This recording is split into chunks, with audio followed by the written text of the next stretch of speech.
The cave kept its own time, not the time of the surface world, which was organized by the movement of the sun across the sky and the changing quality of light that followed from that movement, which divided the day into morning and midday, and afternoon and evening and night, and gave each of those divisions its own character and its own tasks. The cave had none of that. The cave had the constant temperature and the constant darkness and the sound of the underground river moving through its channel, and beyond those three things, it had nothing that resembled the ordinary markers of time at all. Lark learned to keep her own time.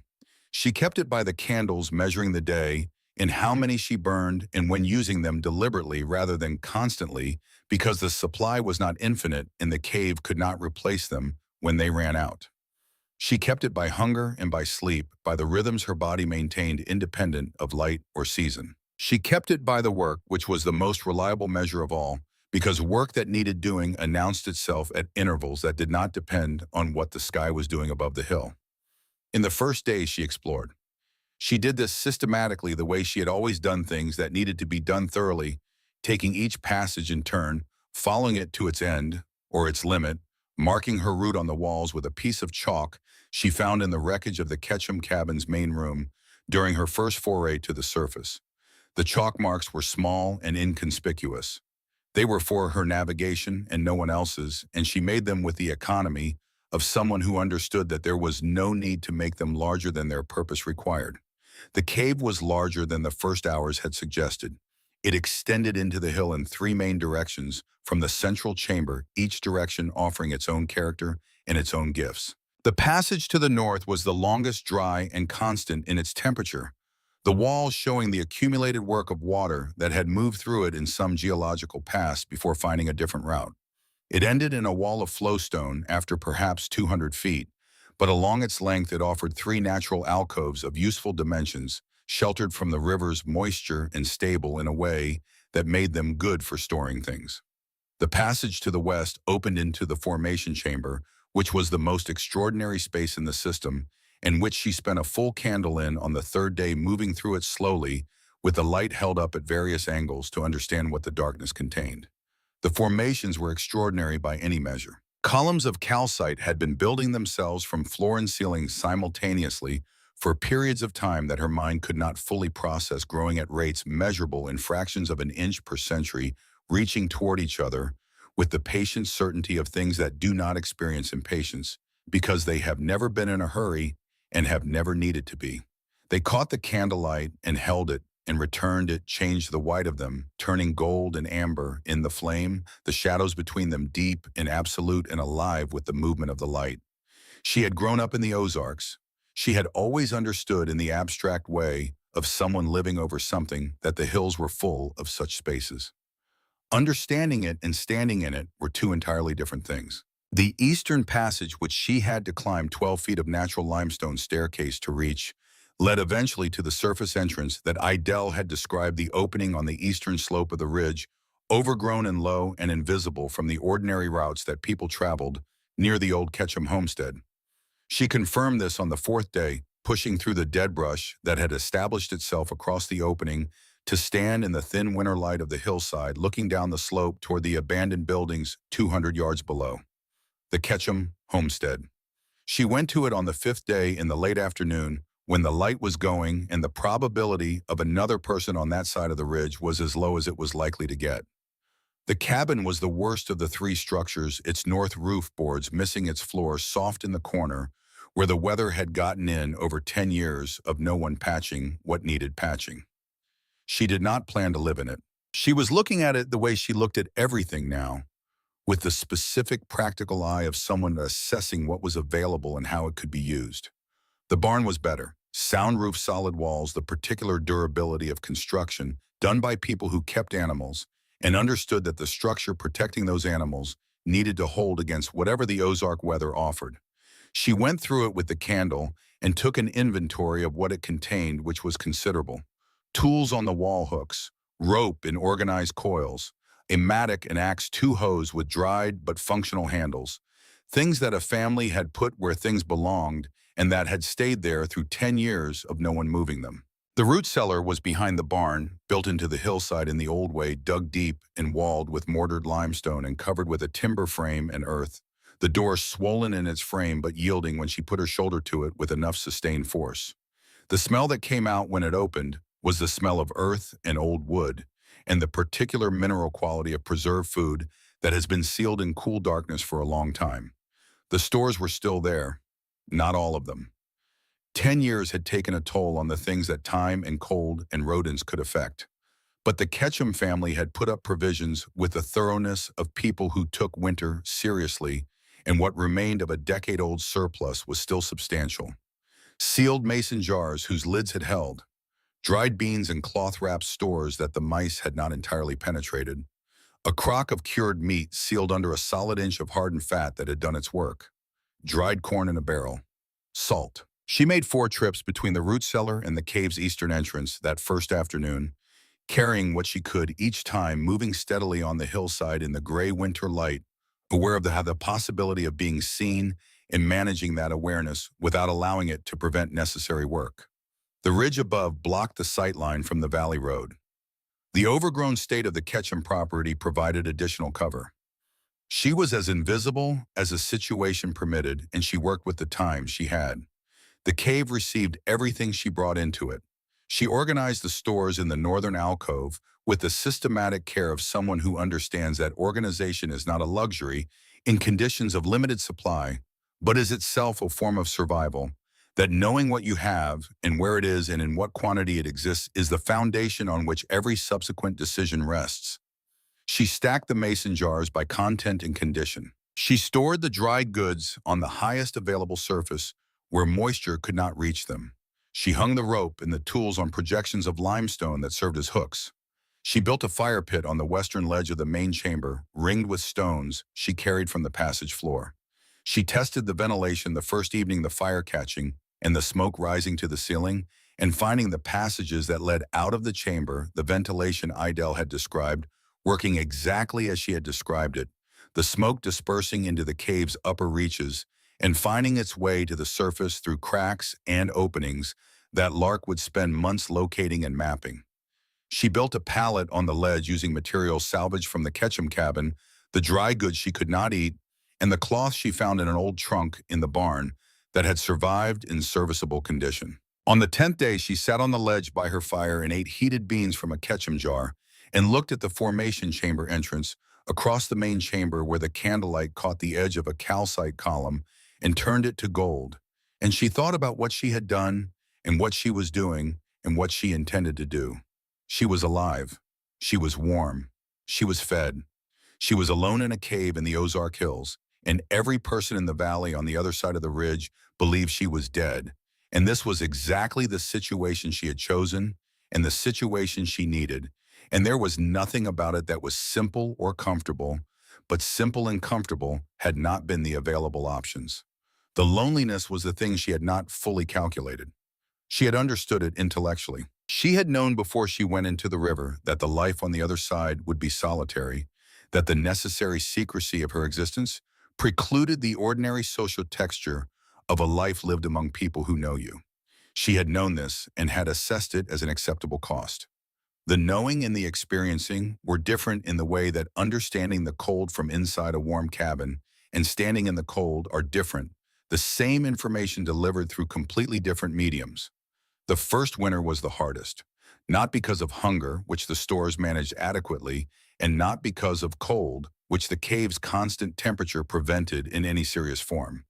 The hardness was of a different kind, the specific hardness of silence that extends past the useful and into something else, something that has no practical name, but that every person who has been genuinely alone for a sustained period will recognize without needing the name explained. She talked to herself sometimes.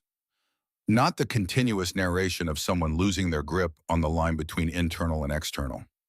The deliberate talking of someone who understands that hearing a human voice, even one's own, serves a purpose that silence cannot serve, and that the cave's acoustic qualities have their own form of responsiveness, the way the stone returns sound differently in different chambers, the way a song sung in the formation chamber comes back changed, harmonized by the limestone itself into something more than the voice that made it. She sang songs her mother had taught her. Clara Caldwell had had a singing voice of the ordinary kind, useful rather than remarkable, and she had used it the way she used everything, without waste and without affectation, for the purpose it served. She had sung to Lark when Lark was small, and then she had taught Lark the songs because the songs were worth knowing and because the teaching of them was its own form of closeness. Lark had not sung any of them since her mother died. In the Puy, in the winter alone with the underground river and the darkness and the 55-degree constancy of a temperature that neither punished nor rewarded, she sang them. They came back from the limestone walls in the harmonized way of the formation chamber, and she let them do what they did, and she listened to what they became when the stone received them and returned them, and she understood in a way she had not understood before what her mother had been giving her when she gave her those songs.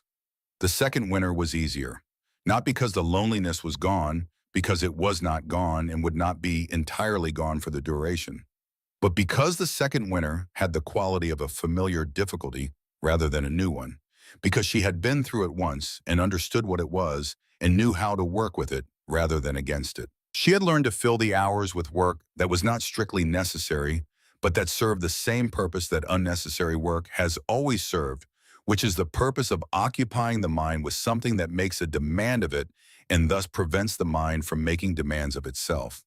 She expanded the garden in the second spring.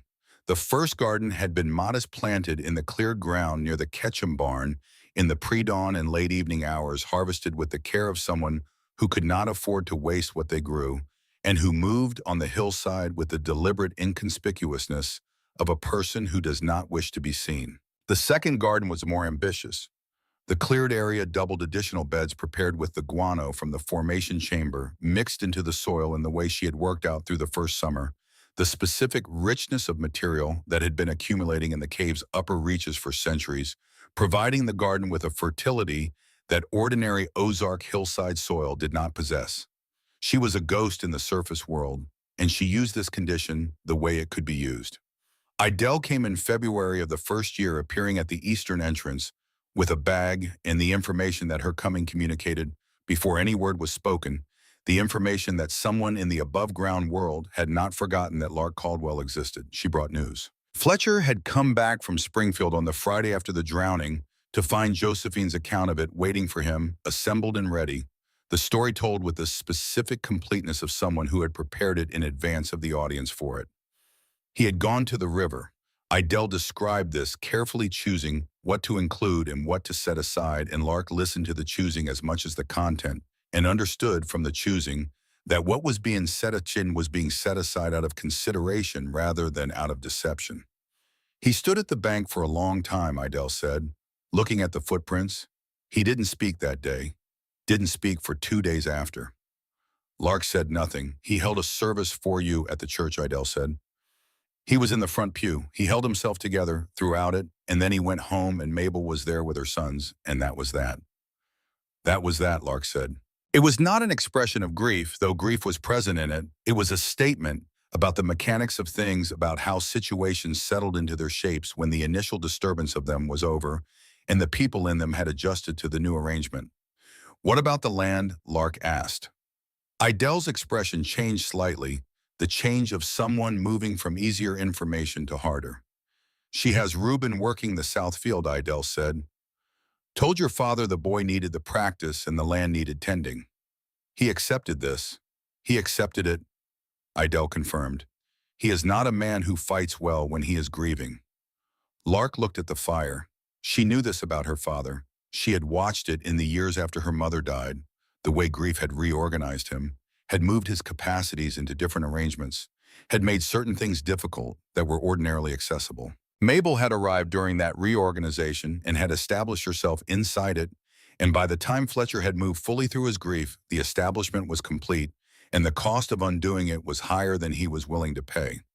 She told Idelle about the letter.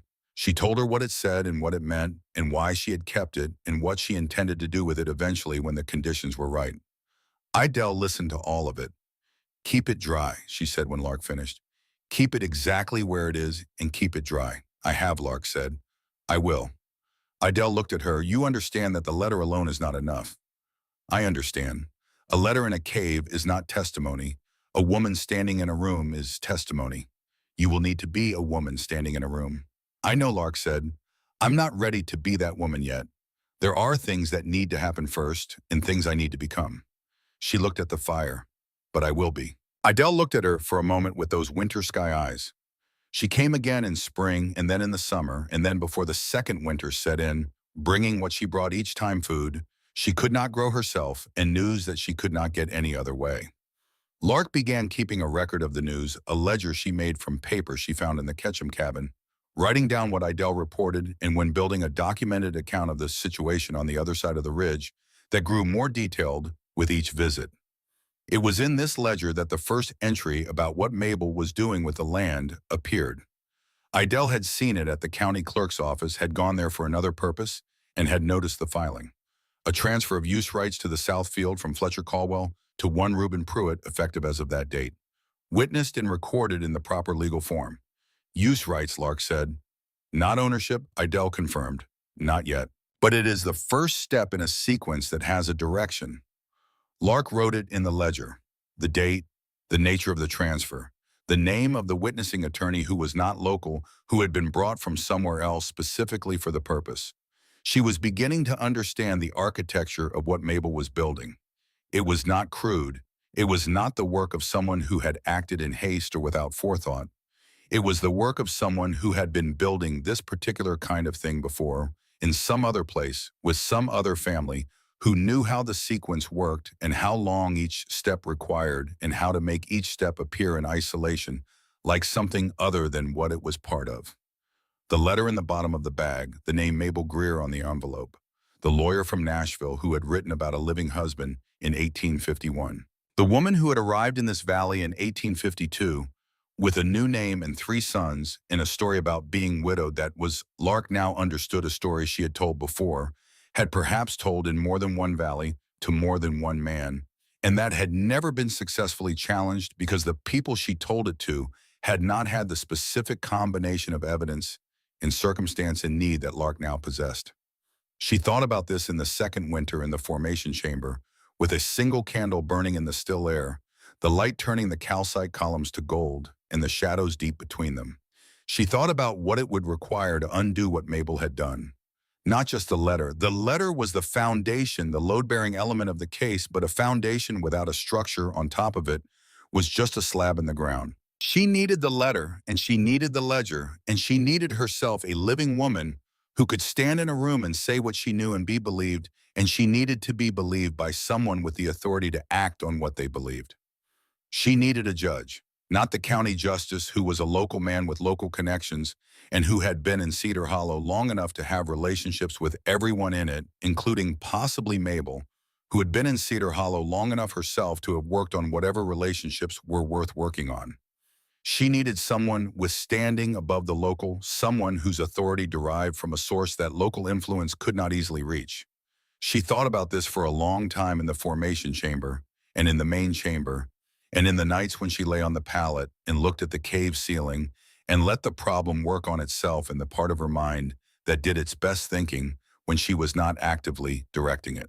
She was still thinking about it in January of 1856 when the boy came through the Eastern Passage. She heard him before she saw him. The cave had taught her to listen in a way she had not needed to listen before she came here, with the whole attention that a space of complete quiet requires when something in it changes.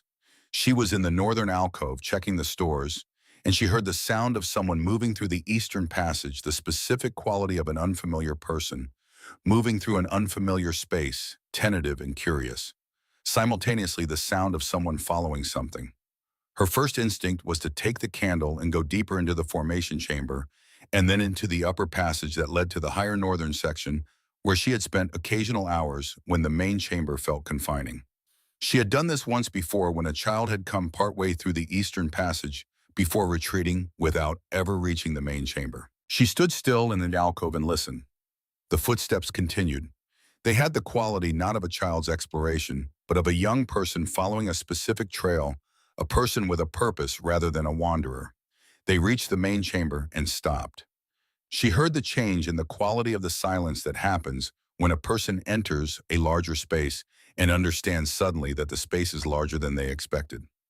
She stepped out of the northern alcove with the candle raised.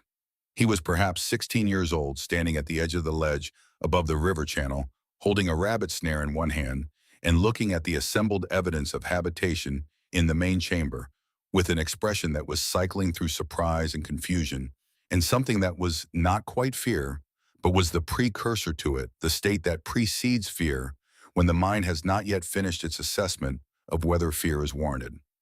He was not afraid of the cave. She could see that clearly.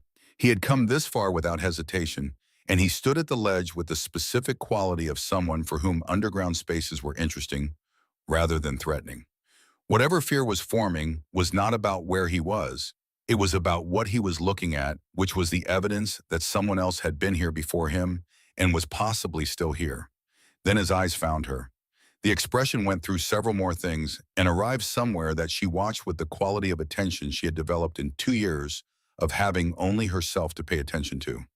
Recognition was in it, the specific recognition of someone matching a face to a story they have been told. "You are Lark Caldwell," he said. It came out barely above speaking volume, the voice of someone who has just said something they were not certain they were going to say until they heard themselves say it. "Yes," Lark said, "but you are dead." He said it with genuine confusion rather than challenge. "Everyone says you drowned last winter." "Everyone," Lark said, "is wrong." He looked at her for a moment. Then he looked at the cave around him, at the fire pit and the organized stores, in the pallet, and the years of accumulated practical arrangement that the main chamber now contained. "You live here," he said. "I live here," she confirmed. He sat down on the limestone ledge.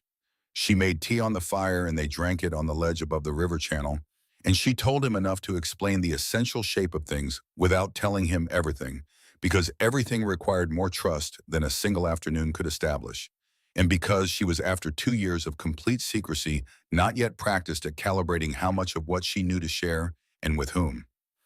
His name was Cade Morrow.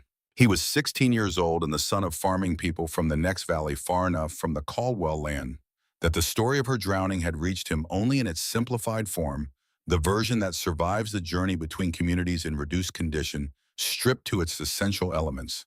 A girl had drowned. It was how life continued. He had followed a rabbit's trail to the eastern entrance that morning, had followed the trail inside out of hunting instinct rather than any knowledge of what the cave contained, and had arrived here. He would not tell anyone, he said. She looked at him. "Why not?" she said. He thought about this for a moment with the quality of someone who takes questions seriously. "Because whatever brought you here was yours to do," he said, "and whatever keeps you here is yours to keep." He looked at the cave around him with those curious eyes. "And because I would like to see this cave again." She considered him. She had been alone in the cave for 2 years, minus the visits from Idell. And in those 2 years, she had developed the specific discrimination of someone who has had a great deal of time to think about the difference between the kind of person who is safe to trust and the kind who is not. The difference being not in their stated intentions, but in the quality of their relationship with truth and with the autonomy of others. The quality she could see in Cade Morrow was not performed. It had the flatness of something that did not know it was being observed. "Come back next week," she said, "and bring me news of the North Road." He came back the following week, and the week after, and the week after that. He brought food when he could manage it, things that added variety to what the cave and the garden could provide, small luxuries, in the form of fresh eggs and cured pork, and the occasional wheel of hard cheese wrapped in cloth and carried across the ridge inside his coat. He brought books when he found them, a Bible with a cracked spine, a surveyor's manual, a volume of natural history whose taxonomic chapters on cave fauna she found unexpectedly relevant. He brought news, not the operational news that Idell brought, the news of legal filings and household changes. Cade's news was different, wider, the texture of life in the surrounding valleys, the people and the events, and the quality of things in the above-ground world that she no longer had direct access to, and that she found she needed in ways she had not fully understood until they arrived in his accounts. She told him about the letter. Not immediately. In the winter of 1856, after he had been coming for approximately 6 months, and she had built a sufficient understanding of him to know what she was trusting and why. She told him the essential facts, the envelope and the name and what it meant, and she watched him receive it with the same quality that had characterized everything she had learned about him, the quality of someone who takes things in fully before he responds to them. That letter, he said when she finished, is the reason you have to go back. Yes, Lark said, and the reason you have to wait until you can go back with it in a position to do what it needs to do. That too. He was quiet for a moment. You cannot go back as a dead woman, he said. A dead woman standing in a courtroom with a letter does not have standing. She is still a dead woman with a letter. I know. Then when you go back, he said, you need to go back as something the law can see. Not just alive. Recognize. The kind of person whose testimony in a legal proceeding has weight because they have the standing that a recognized person has. Lark looked at him. He was not saying something she had not thought. He was saying something she had thought and had been working through and had arrived at the same conclusion about. The difference was that hearing it from someone else, someone who had arrived at it independently, confirmed that the logic was sound and not just the product of her own wanting it to be sound. She thought about it for several more weeks. Then she thought about what the situation actually required, which was not just standing, but the specific standing that came from a particular kind of recognized status, the kind that the law of 1857 in Missouri gave readily and without complication to women who had it and gave not at all to women who did not. She thought about the way the law saw women in this time and this place and what it required of them and what it allowed them and what the single most effective form of the recognized standing she needed actually looked like when you stripped away the abstract description and looked at the concrete reality. In the spring of 1857, she told Cade that she wanted to marry him. She said it directly in the way she said most things without preamble or elaborate construction, because directness was the language she had learned in the cave, and she had no particular interest in abandoning it now. He looked at her for a moment. Yes, he said, with the same directness, the same absence of elaborate construction. They were married on a morning in April in the main chamber of the cave, with the underground river running in its channel below the ledge and the formation chamber visible through the western opening and the calcite columns catching the light of the candles they had arranged along the ledge for the occasion. Idelle came through the eastern passage carrying wildflowers from the hillside, the first of the spring flowers that pushed through the Ozark soil before the trees had committed to their leaves, and she stood as witness, with those winter sky eyes carrying everything they carried. The ceremony was brief. The words were the essential ones. What was said completely and meant entirely and would last the full duration of what it was said to cover, which was everything from that morning forward. You are the most deliberately constructed person I have known, Idelle said when it was done, looking at Lark with those eyes. It is not a compliment, Lark said.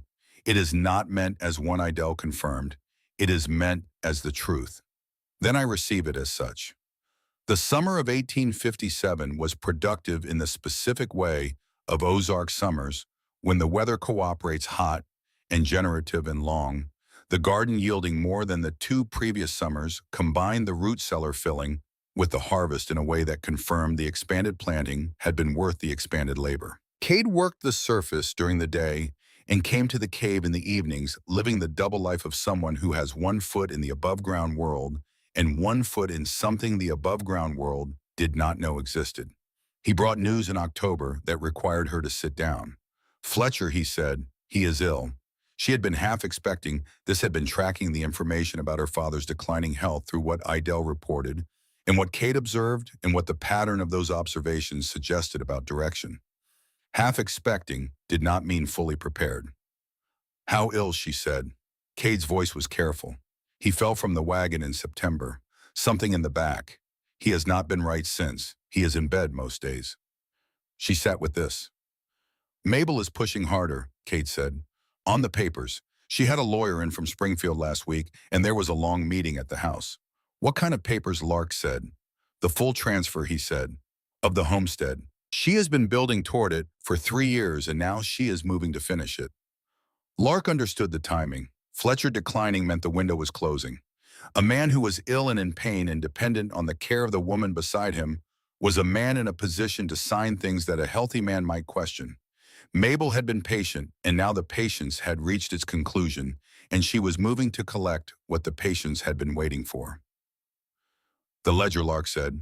She went to the northern alcove and brought it out, the pages filling now with 3 years of documented entries, dates and names and events, and the connected sequence of steps that made a picture clear only when you could see all of them together rather than each one in isolation.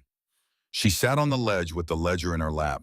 She thought about going back now before the papers were signed, while Fletcher was still alive, while the thing was still preventable. She thought about what that would require and what it would encounter. Her father in a bed in a house Mabel controlled.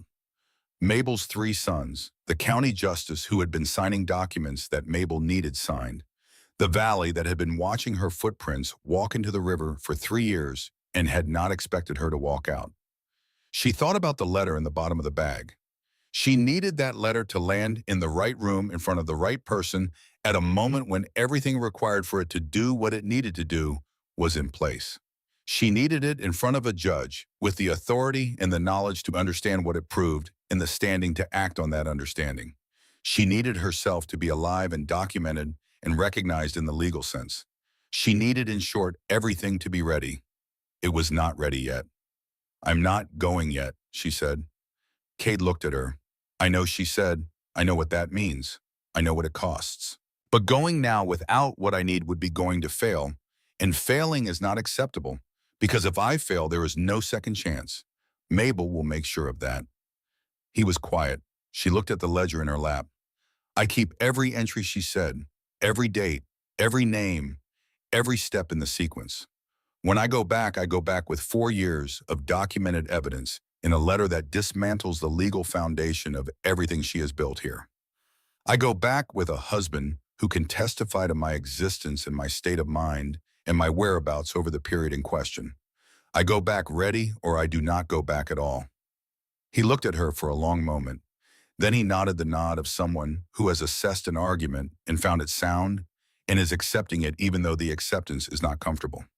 In December of 1857, on an icy road north of Cedar Hollow, Fletcher Caldwell's horse lost its footing on a frozen stretch of the county road, and Fletcher fell and did not get up. Idelle came the next morning earlier than her usual visits, coming through the eastern passage with her coat still on, not stopping to take it off, which told Lark the news before a word was spoken. When Lark said, "Yesterday," Idelle said, "the North Road." The horse slipped. They stood in the eastern passage with the December air coming in from the hillside and the cave's warmth at their backs, and Lark held what she had been handed with both hands, which was not metaphorical. She pressed her hands flat against each other and felt the pressure of them, and stood with the news the way you stand, with something that is both expected and worse than expected. She did not allow herself to stay in it for long. Not because the grief was not real, because the grief was real and large, and would be there when she had time for it, and right now she did not have time for it. "How long until she leaves?" Lark said.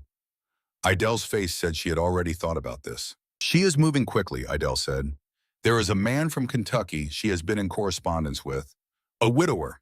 She is not going to stay in this valley longer than she has to. The papers," Lark said. "The transfer." Idelle looked at her steadily.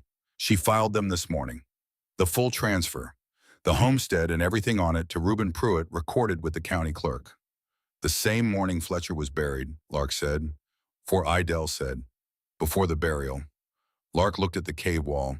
"She is going to sell the property before she leaves," she said. "She will not leave this valley without converting the land to money she can carry." "That is my assessment also," Idelle said. "Then we have until spring," Lark said. "Maybe less." She went back to the main chamber and sat on the ledge and opened the ledger and read through it from the beginning, from the first entry to the last reading. It the way you read a document you need to know completely, not for the first time, but for the final time before the moment of its use. When Cade came that evening, she told him. They sat on the ledge above the river and they talked with the underground river running below them and the candles burning along the ledge and the formation chamber visible through the western opening about what the spring would require and who they would need to speak to and in what order and what the first morning back in the above-ground world would look like when it came. She went once more to the formation chamber that night alone with a single candle. She stood among the calcite columns in the gold light of the flame, and she let the cave be what it had been to her for 4 years, which was everything: home and protection and the specific freedom of a life that had been built from nothing by her own hands and sustained by her own intelligence and her own patience, and the specific quality of determination that had brought her through the underground river on a January morning 4 years ago. She said goodbye to it in the way you say goodbye to places that have been essential to you, not in words which would have been insufficient, but in the quality of attention you bring to your last full encounter with something before you leave it. Then she went back to the main chamber, and she lay down on the pallet, and she looked at the cave ceiling, and she let the night be what it was. In the morning she began to prepare for spring. The preparations took the rest of December and all of January. Not physical preparations primarily. The physical things she needed were already in order, had been in order for months, the product of the sustained readiness of someone who has known for a long time that a specific moment is coming and has used the waiting time to make sure that when it arrives, the only variable remaining is the moment itself and not the state of her own preparation. What the December and January required was the other kind of preparation, the kind that happens in the mind, in the working and reworking of a plan, through every scenario she could construct, every direction the situation might go, and what the right response to that direction would be. She sat on the ledge in the evenings with the ledger in her lap and the underground river running below, and she thought through the sequence of what needed to happen from the moment she walked back into Cedar Hollow to the moment the situation was resolved, and she thought through every point in that sequence where something could go differently than she needed it to go and what she would do at each such point. Cade came every evening. They talked through the plan together, which was the second form of the preparation, the form that required speaking it aloud to another person and hearing their response, and discovering through that process the places where what seemed complete in her own mind had gaps in it that another mind could find. He was good at finding the gaps, not because he was looking for them exactly, but because he had the quality of a person who asks the next question, who does not accept the presented explanation as sufficient until he has understood not just what it says, but why it says that and not something else. She valued this in him enormously. She had valued things in him from the beginning, from the first evening on the ledge above the river channel, when he had sat down and answered her question about why he would not tell anyone with the particular directness of someone who had not prepared the answer and was therefore giving her the real one.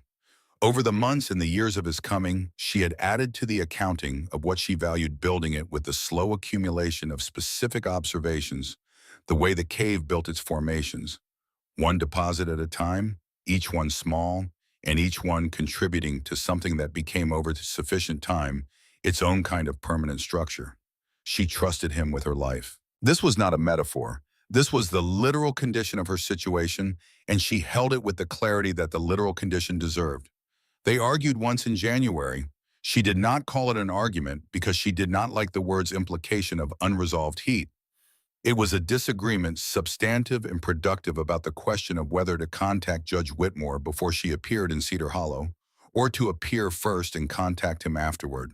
Her position was to appear first, to walk into the town visible and undeniable, and let the fact of her existence precede the legal proceeding rather than be announced by it. The announcement could be managed. The fact of a living woman standing in the street could not be managed, could not be dismissed or reclassified or addressed through any of the channels that legal maneuvering could reach, because it was simply and absolutely real. Cade's position was to contact the judge first to establish the legal ground before she occupied it physically, to avoid the possibility of Mabel responding to her reappearance with some action before the legal proceeding could catch up to the reality. What action? Lark said. He was quiet for a moment. She is a woman who has been building something for 4 years, he said finally, and she is now in the process of dismantling it and leaving. She has the motivation of a person with something to lose and the freedom of someone who is already preparing to go somewhere no one can find her. If she knows you are coming, that window between your coming and your legal standing being established is a window she can use. Lark thought about this. She thought about the letter. She thought about what the letter proved and the conditions under which its proof would be accepted and what was required of her in order for it to be accepted. She thought about the sequence of events and the timing of Mabel's departure and what the ledger said about the pace at which Mabel moved when she was moving. You are right, she said. She said it without qualification. The way she said things, she meant. Cade looked at her. I am right that she could use the window, he said carefully. I am not certain I am right that contacting the judge first is better than going directly. She looked at him. I am telling you that you are right, she said. We write to Judge Whitmore first. He looked at her for a moment longer. Then he said, all right. They wrote the letter to Judge Whitmore in the second week of February. It was not easy to write, which was not a function of what they were saying, but of how to say it in a way that a judge who had never heard of Lark Caldwell would receive with the seriousness it required, rather than the dismissal that an implausible story told by a stranger to a person in authority tended to receive. She wrote 7 drafts.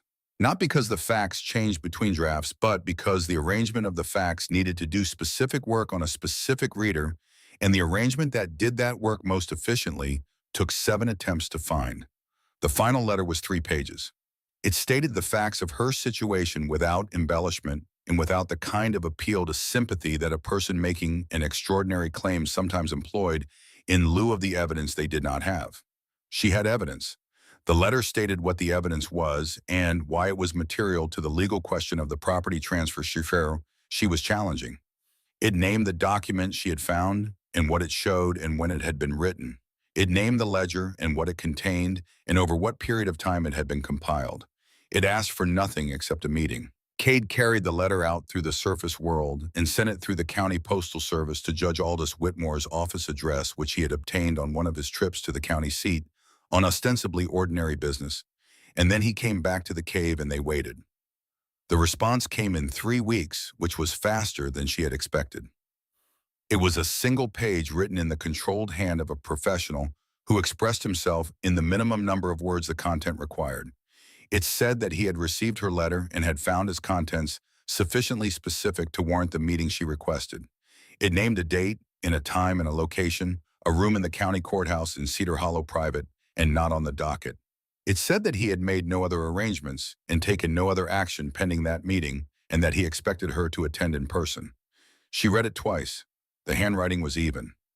The tone was neutral. It was the response of a man who had assessed what he had received and determined that it cleared the threshold of his attention without committing him to any particular position about its ultimate merits. That was exactly what she needed. She spent February preparing the materials she would bring to the meeting. The letter from the Nashville lawyer, which she removed from the oilcloth for the first time since she had placed it there, and examined carefully in the best light available in the cave, the light through the ceiling crack on a clear day, confirming that the writing was still fully legible, that the paper had survived 4 years of cave preservation in the condition of something that would be recognized as a genuine legal document by anyone qualified to assess it. The ledger, which she reviewed once more in its entirety, checking each entry for accuracy and completeness, adding a final entry for the date, and noting in it the letter from Judge Whitmore and the scheduled meeting, and herself. She prepared herself in the way that she had prepared for everything in the cave, with the thoroughness of someone for whom thoroughness was not a preference, but a method, who understood that the work that was not done before the moment arrived was work that could not be done during it. Idell came in the last week of February with news that changed the timing. Mabel, she said, is leaving earlier than expected. There is a buyer for the property, a man from outside the county. The sale is being rushed. How rushed? Lark said. Idell looked at her steadily. She is trying to complete the transfer before the spring thaw makes travel difficult. She wants to be gone before April. March, Cade said. She is moving in March, possibly late February, Idell said. Lark looked at the ledger. The meeting with Whitmore was scheduled for the second week of March. If Mabel completed the property sale and left before that date, the legal situation became significantly more complicated. Not impossible. The transfer could still be challenged after the fact. But the clean line from Mabel's presence to the invalid transaction to the challenge became more tangled when one of the parties to it was gone and the property had passed to a third person who might or might not have been acting in good faith. She thought about this for a moment. Then she said, I need to go sooner. Idell nodded once, the nod of someone who has already worked through the same calculation. Not the meeting date, Lark clarified. I cannot change the meeting date, but I need to be in Cedar Hollow, visible, present, alive in the eyes of the town before Mabel can complete the sale. Because a dead girl cannot contest a transaction, but a living woman can walk into the county clerk's office and tell them that the person authorizing the transaction does not have the legal standing to authorize it. Cade looked at her. The bigamy, he said. The bigamy, she confirmed.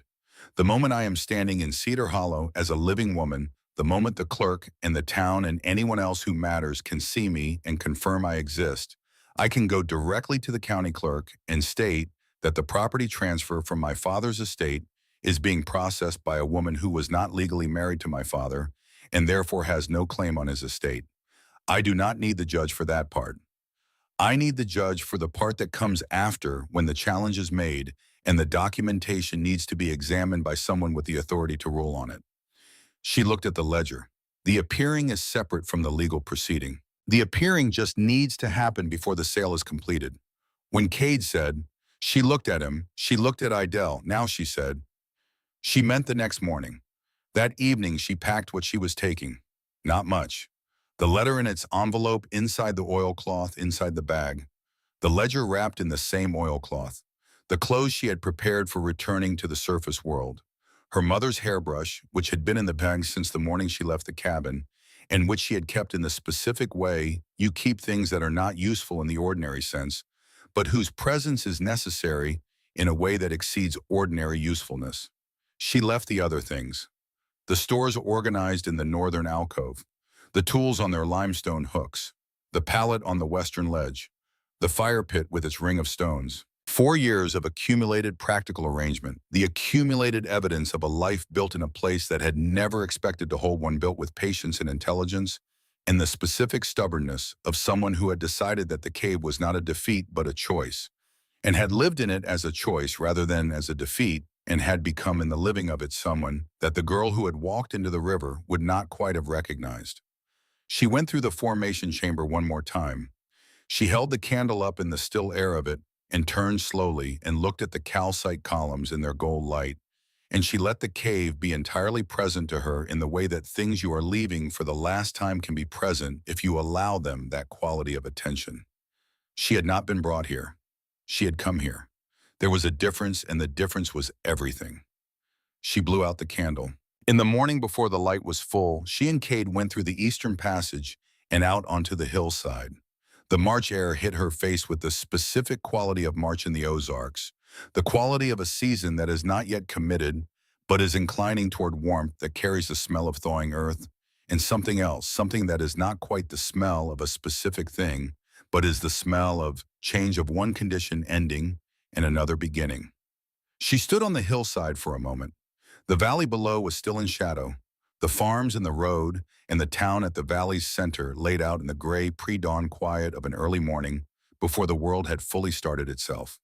She could see the smoke from the first fires being lit in the farmhouses along the valley road. She could see the river, the surface river, the one that ran along the valley floor and was entirely different from the river that had given her passage 4 years ago. She could see at the far end of the valley the shape of what had been the Caldwell cabin. Cade stood beside her. She did not say anything, and he did not say anything, and the silence between them was the silence of two people who have said what needed saying and are now in the place beyond where words do useful work. Then she started down the hill. They came into Cedar Hollow from the east, following the county road, in from the ridge, arriving at the edge of town in the early morning when the street was just beginning to acquire its daily population. The general store was opening. The smithy was firing up, the sound of it reaching them before the building was visible. A man she did not recognize was driving a wagon loaded with feed along the main street. She walked into Cedar Hollow. The first person who saw her saw a woman walking on the main street and registered this without reaction, because women walked on the main street of Cedar Hollow every morning, and there was nothing about the specific woman walking on it now to cause any particular reaction beyond the ordinary awareness of another person in the street. Then the person looked more carefully. She watched the recognition happen the way she had anticipated it would happen, the sequence of it moving across the face with the specific quality of something that the mind is producing, and simultaneously rejecting the face of someone whose pattern-matching capacity is returning a result that the rest of their cognitive apparatus is not prepared to accept. The person said nothing. They stopped walking. They stood in the street and looked at her. She nodded and kept walking. The second person to see her was a woman she remembered from before, a woman who had been a member of the congregation at the church, who had attended the memorial service, who had told people after that it was a sad business, and the poor girl had clearly been troubled. She turned from the door of the dry goods establishment and saw Lark, and her hand went to her mouth. Lark kept walking. By the time she reached the county clerk's office, there were perhaps 8 people who had seen her, and approximately 4 of them had followed at a distance, the following distance of people who have witnessed something they believe is impossible and are not yet certain how to categorize what they are witnessing. The county clerk was a man named Hartley, who had been doing the job since before Lark was born, and who was known throughout the county for his specific combination of thoroughness and imperturbability, his capacity to process whatever the county's legal and administrative life presented him with in the same even manner, regardless of its content. He looked up when she came through the door. He looked at her for approximately 5 seconds. Then he said, "Miss Caldwell." "Mrs. Morrow," she said. "But yes, you are," he said. He paused. He was a man who chose his words deliberately. He started again. "You are alive." "I am," she said. "I have been alive for the past 4 years in this county on the eastern side of the ridge above the old Ketchum homestead. I can provide witnesses and documentation for this." She set the ledger on his counter. She did not yet take out the letter. The letter was for the judge. The ledger was for the clerk. "She is trying to sell the Caldwell homestead," Lark said. "Mabel Pruitt Caldwell. She filed a transfer of the property to her son Reuben Pruitt approximately 3 months ago, and she is now attempting to complete the sale to an outside buyer." "I am aware of the filing," Hartley said. He was looking at her with the careful attention of a man who has understood that whatever is happening in his office right now is something he needs to understand completely before he responds to it. "I am contesting it," Lark said, "on 2 grounds. First, because I am the legal heir to my father's estate, and I was alive at the time of my father's death, and a living heir cannot be bypassed in an estate distribution without their knowledge and consent. Second, because the person filing the transfer is not and was not legally married to my father, and therefore has no claim on his estate in any capacity." Hartley looked at her. "That is a significant claim," he said. "I have documentation," she said. He looked at the ledger on the counter. He looked at her. "I have a meeting scheduled with Judge Whitmore in 2 weeks," she said. "I will present the full documentation at that time. What I am asking of you this morning is simply that you place a hold on the property sale pending that proceeding. I am a living person with legal standing to contest this transaction, and I am contesting it. That is all that is required at this stage." Hartley looked at the ledger for a moment. Then he looked at her again. He was a man whose job required him to act on the information before him and to act on it correctly the first time, because errors in his records had the kind of consequences that were difficult to correct and that he had avoided throughout his career through the consistent application of thoroughness. "I will place a hold on the pending transaction," he said. "Pending the legal proceeding." "Thank you," Lark said. She picked up the ledger from the counter.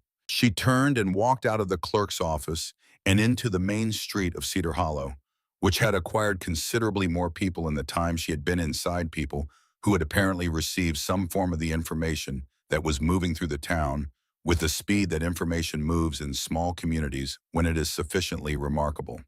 They were standing in the street, not in a crowd exactly, in the arrangement of individuals who have arrived at the same location from different directions and have found themselves collectively in the presence of something they were not prepared for. She looked at them. She recognized most of them. She had grown up in this valley. She knew the names and the faces and the histories and the specific nature of each person's connection to everything that had happened since she was 12 years old, and her mother died, and the long sequence of events was set in motion that had culminated in her standing here on this March morning, having arrived from the east, from the direction of a ridge that everyone in this valley believed she had never crossed. She was not angry. She had expected to be angry, had prepared for the possibility that the accumulated weight of 4 years of being dead in the eyes of people who should have known her, 4 years of moving through the surface world as a ghost because of a woman who had never had the right to make her, that would arrive in this moment as a full reckoning that anger would be the natural response to. What she felt instead was something quieter and more complete than anger. The specific quality of a person who has come through a very long passage and is standing in the light on the other side of it, looking at the world that had believed them gone and finding that the world looks different from this side. Not worse, simpler. She walked through the gathered people toward the place she needed to go next. The road north out of town ran along the valley floor for approximately a mile before it reached the Caldwell property. She had not walked this road in 4 years. She had seen it from the ridge, from the hillside, from the eastern entrance of the cave in the gray early mornings when she came to the surface for the garden. She had not walked it. It looked the same. The way roads look the same when you have been away long enough that your absence has not coincided with any particular change in them, when they have simply continued being roads without any significant event and are therefore unchanged by the time you return to them. They passed the river bend where the path to Idell's cabin turned off the main road, and there it was. She had not known it was there. Cade beside her was quiet in the way of someone who has been aware of a thing and has not known whether to mention it and has made a decision not to and is now present with the consequences of that decision. It was a small marker, perhaps 2 feet tall, set in the ground at the edge of the riverbank, at the exact point where the footprints had walked into the water in January of 1854.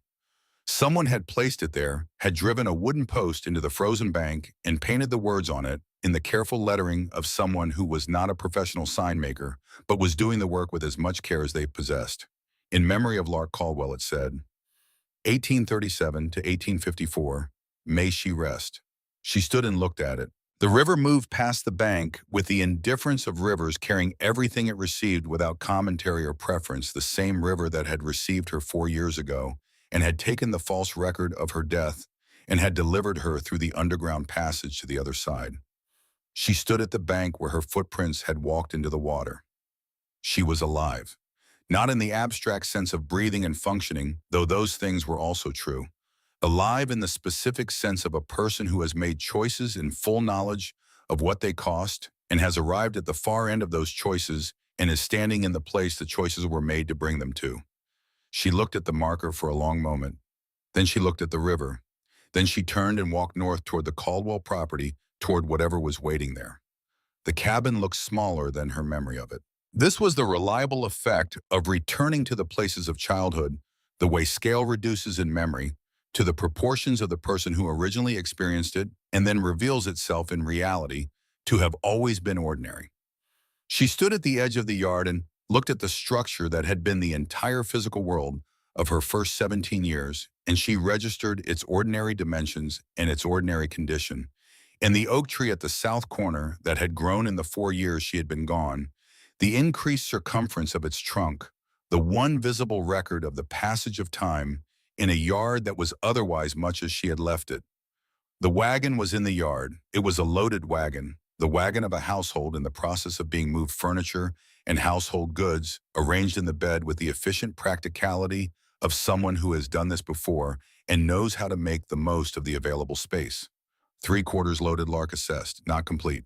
The loading was not complete.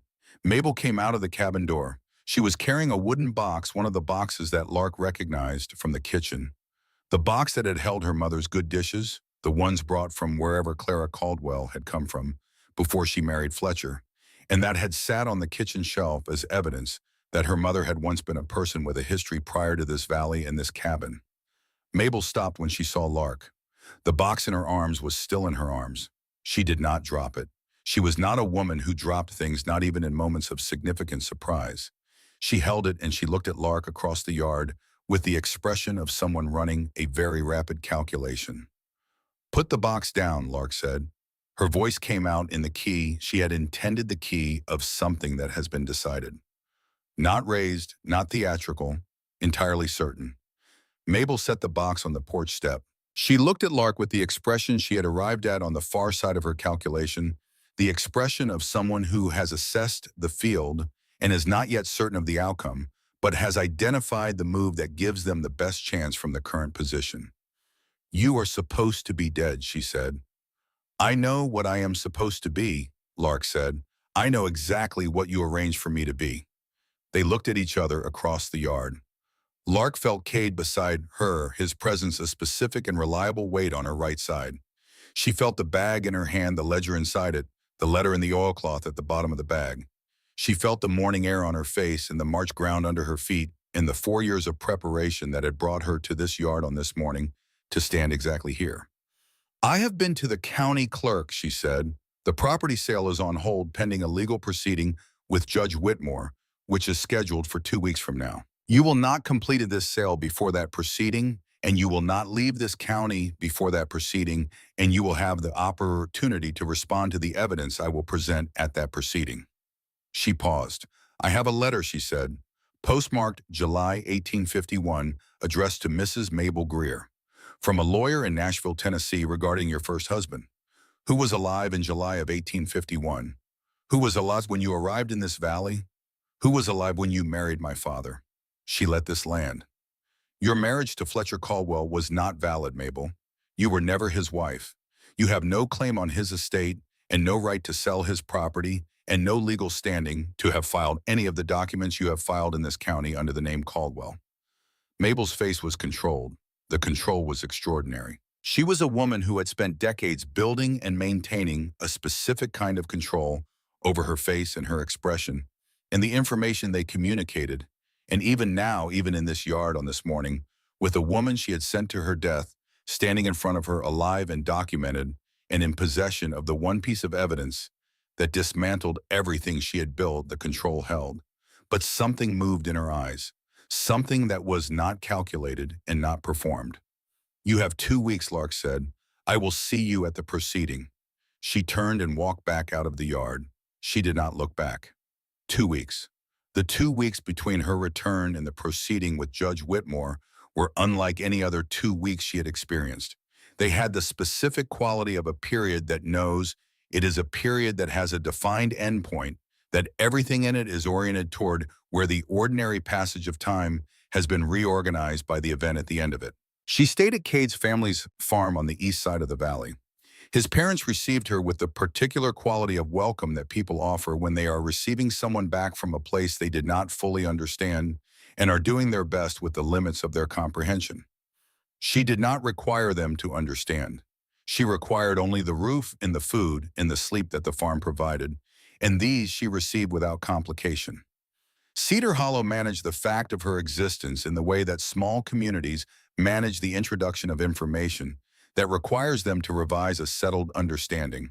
There was disruption, the necessary disruption of a narrative being altered, and then there was adjustment, the equally necessary adjustment, of people who find that the world is not precisely what they believed it to be and who update their beliefs accordingly. Some of the adjustment was immediate. People came to the Morrow farm in the first days. Not all of them with the same quality of response. Some came with the specific quality of relief that comes when a thing you were told was one way turns out to be another way. That is, better people who had known Lark before and had carried some version of doubt about the story of the drowning that they had suppressed for 4 years, because suppressing it was easier than confronting it. They came and they stood in the farm kitchen, and they said things that were attempts to address 4 years of complicated relationship with a truth they had not been willing to hold. She received them with the equanimity that 4 years of cave time had given her. Not forgiveness exactly. Not in the specific sense of releasing something that had been held against them. The equanimity of someone who has been through something that put the ordinary measures of social slight into accurate proportion and who no longer had significant energy to spend on what people had believed when the alternative was too difficult for them. She spent the 2 weeks in the preparation of her presentation to Judge Whitmore. She organized the material in the order she would present it, from the letter, which was the foundation, through the ledger, which was the documentation of the pattern, to her own testimony, which was the capstone, the living account of the person who had been present through all of it and who could speak to the connection between each element. Cade helped her. He helped her the way he had always helped her, by asking the next question, and the question after that, by finding the gaps that the presentation could not afford to have in it, and bringing them to her attention in the precise and useful way of someone who understands that finding a weakness before the proceeding is worth infinitely more than encountering it during it. On the morning of the meeting, she dressed in the clothes she had prepared for it. She picked up the bag. She looked at the cave one more time in her mind, the formation chamber with its gold light and the main chamber with the river running below the ledge and the eastern passage that she had climbed through on the morning she came back to the surface world. She held it in her mind for a moment with the specific quality of gratitude that she felt for it, the gratitude of someone for whom a place had been everything and who understood that clearly and was not going to pretend otherwise. Then she walked to the courthouse. Judge Aldous Whitmore was 61 years old and had been a judge in this part of Missouri for 22 years, which was long enough to have seen a considerable range of what human beings were capable of in the territory between legitimate dispute and outright fraud, and to have developed a comprehensive and generally accurate taxonomy of the difference. He looked at Lark when she came into the private room with the quality of a man who had read her letter and had formed a preliminary assessment and was now comparing that assessment to the reality of the person in front of him. She put the bag on the table. She took out the letter. She took out the ledger. She laid them on the table in front of him, and she sat down across from the evidence she had been carrying for 4 years in a cave in the Ozark Hills, and she said, "I am ready to begin." Judge Whitmore looked at the materials on the table. He looked at her. Then he picked up the letter from Nashville. He read it. He read it with the specific speed of a professional reader of legal documents, the speed of someone who can move through text at a rate that processes both its content and its implications simultaneously. He set it down. He picked up the ledger and opened it to the first entry and read the date in the description and turned to the next entry and read that. He went through the first 10 entries. Then he put the ledger down and looked at her with the expression that she had been preparing for the expression of a man who has received information that is requiring him to assemble several things he knows into a new arrangement. The name on the letter, he said. Mabel Greer. Yes, she said. And you have reason to believe this is the same person as the woman who arrived in this valley as Mabel Pruitt in 1852. I have more than reason, Lark said. I have 4 years of documented observation of a woman who has operated using the same methods in this county that the letter from Nashville describes her having previously employed in Sumner County, Tennessee. I have the property transfers filed with the county clerk following the same sequence. I have the pattern. Whitmore looked at the letter again. I will need to verify the letter's provenance, he said. I will need to contact Nashville. I understand, Lark said. I have had 4 years to prepare for this, and I will wait as long as the verification requires. He looked at her. She met his gaze with the specific quality of someone who has nothing to hide and knows it and is entirely comfortable with the scrutiny that the knowledge produces. He picked up the ledger and began to read more carefully. She sat across from him and let him read, and she looked at the wall of the room and she thought about the cave and the constant temperature and the underground river and the sound it made in the dark when she was lying on the pallet trying to sleep, that sound, which was the sound of water knowing exactly where it was going and going there with complete commitment, the sound of something that had found its course and would follow it as long as the geology held. She had found her course. She had found it the morning she walked into the river. She was following it now here in this room at this table across from a judge who was reading the evidence she had carried through an underground passage and preserved in a cave and brought back out into the light on a March morning, 4 years after a woman who was not a widow had told her to go.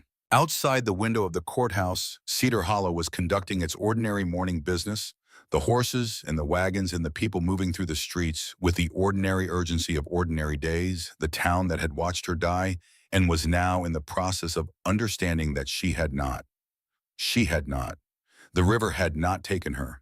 It had given her something instead, something that could not have been given any other way, something that she carried in the bag on the table in front of a judge who was reading it carefully, and in herself in the quality of person that 4 years of underground living and underground thinking had made of the 17-year-old girl who had walked into the January water. Whitmore finished the ledger. He set it down. He looked at her across the table with the expression of someone who has completed an assessment and arrived at a conclusion. Tell me, he said from the beginning. Tell me everything. She told him. The first thing she did was explore. Not immediately. Immediately, she lay on the limestone ledge and breathed and let her body work through the inventory of what had just happened to it, which was considerable. The cold of the river had moved into her bones in the way that river cold in January moves, not just against the skin, but through it, claiming the deeper territories of muscle and joint with the patient thoroughness of something that believes it has already won. Her clothes were soaked through. Her hands, when she looked at them in the pale light from the ceiling crack, were a color they were not supposed to be. She untied the rope from her waist and pulled the beck hand over hand through the water until she had it on the ledge beside her. The oilcloth had done its work. She opened the bag and found everything inside damp on the surface and dry beneath the candles, intact, the flint dry, the food in its wrappings still sound. The paper at the bottom was dry. She held it up in the thin January light from the ceiling crack and confirmed this with the specific attention of someone who understands that the thing they are confirming matters more than most things. And then she put it back and closed the bag and stood up carefully on the limestone ledge and began to take stock of where she was. The chamber was larger than she had been able to assess lying on her back in the first minutes. It extended perhaps 40 feet in diameter, the ceiling varying in height from perhaps 15 feet at the edges to something she could not accurately estimate at the center where the crack of light entered. The river ran through the center of it in a channel it had carved over centuries, moving with purpose toward the eastern end of the chamber, where it disappeared into another passage and continued its underground journey to wherever it eventually surfaced again. On the western side of the chamber above the waterline, a broad ledge of limestone ran the full width of the space. Dry. Flat enough. Above it, the wall was relatively smooth, the kind of smooth that comes not from human effort, but from the long, patient work of water that has touched a surface enough times over enough centuries to leave it polished. There were passages. She counted 3 visible from the ledge, dark openings in the cave walls that led away into the hill in directions she could not yet determine. One low and wet, the sound of moving water audible from its entrance. One at roughly her own height, dry its walls showing the white formations of calcite deposit that caught the thin light and threw it back in small, uncertain sparks. One higher up, accessible by a natural staircase of ledges, its darkness total, and therefore offering nothing about what lay beyond it.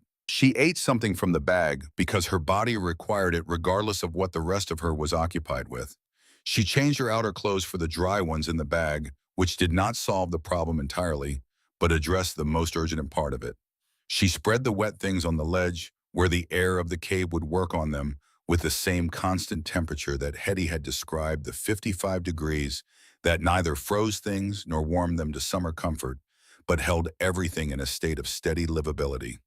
Then she took a candle and lit it and went to look at the dry passage. This was the beginning of the weeks she would spend learning the cave the way you learn any language, which is to say imperfectly at first, and then with increasing fluency, and then finally with the ease of someone who no longer has to think about the grammar, because the grammar has become the way their mind naturally moves. Hetty had been right about the system being larger than she had initially described, or perhaps she had described it accurately, and the scale of it had simply not translated to Wren's imagination until the reality of it was moving past her in the candlelight. The dry passage led to a second chamber, smaller than the first, but with a ceiling high enough to stand in throughout its walls covered in formations, that the candlelight turned extraordinary columns of calcite in shades of cream and rust, and a white so pure it seemed to emit its own light, curtains of flowstone draped from the ceiling, like frozen waterfalls, stalactites of every dimension, from the size of a finger to structures taller than she was, that had been building themselves from a single drop of mineral water at a time since before her grandmother's grandmother was born. She stood in that chamber for a longish time with the candle held up and turned slowly and looked at it. She had grown up in the hills. She understood that the hills were full of caves, that the limestone country went down further than anyone's life required them to investigate, that underground worlds existed in the dark below the surface world, without any need for the surface world's awareness or permission. She had heard stories about caves, had known people who explored them, had always had the specific awareness of the Ozarks landscape that comes from living in it rather than merely passing through. She had not understood in any experiential sense what a cave was. She understood it now. Not as a place of fear, which was how the surface world tended to characterize things that could not be seen from the surface, but as a place of complete and total otherness, a space that operated by different rules than the world above, that had its own logic and its own beauty and its own claim on the attention of anyone who entered it honestly. She explored for 2 days before she went to the Ketchum homestead. The passage system, as she mapped it in her memory, had 4 distinct areas. The main chamber where the river ran through, which she thought of as the center of everything. The formation chamber to the west, beautiful and useless for practical purposes, except as a reminder that not everything needed to be useful. A long, dry passage to the north that ended in a flowstone wall after perhaps 200 feet, but contained along its length several natural alcoves large enough to store things and dry and protected from the river's moisture. And the passage to the east which she had to climb to reach, and which proved, after some careful navigation in the candlelight, to lead eventually to the eastern entrance on the far side of the ridge, the entrance that opened onto the hillside a quarter-mile from the Ketchum barn. The entrance was overgrown. A tangle of dead brush had established itself across the opening in the years since anyone had used it, and the opening itself was lower than she would have preferred, requiring a crouch to pass through. But it was sufficient, and it was hidden well enough by the brush and by the steep angle of the hillside above it that she felt confident a person walking the ordinary routes near the old homestead would not notice it. The Ketchum place itself was in the state that abandoned things reach after a decade of being left to their own devices, which is to say the state of something that is losing the argument with the natural world, but has not yet fully conceded. The cabin had lost 3 of its roof boards on the north side, and the floor had gone soft in the northwest corner, where water had gotten in through the gap. The barn was in better condition, its roof intact, and its walls sound the kind of construction that had been built to outlast its original purpose, and was doing so.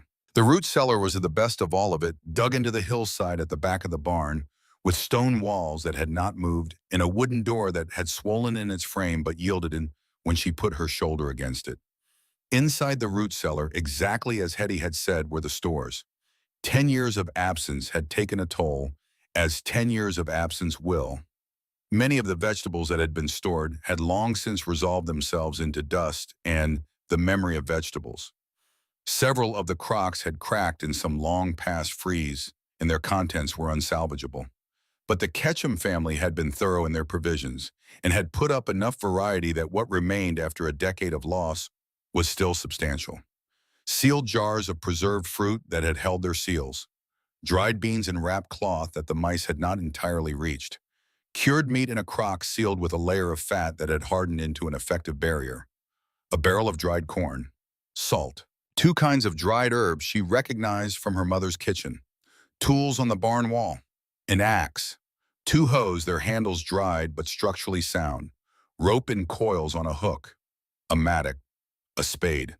She carried what she could through the hillside entrance to the cave, making the trip 4 times in the remaining daylight, and piling the supplies in the dry northern alcove where they would keep in the cave's constant temperature.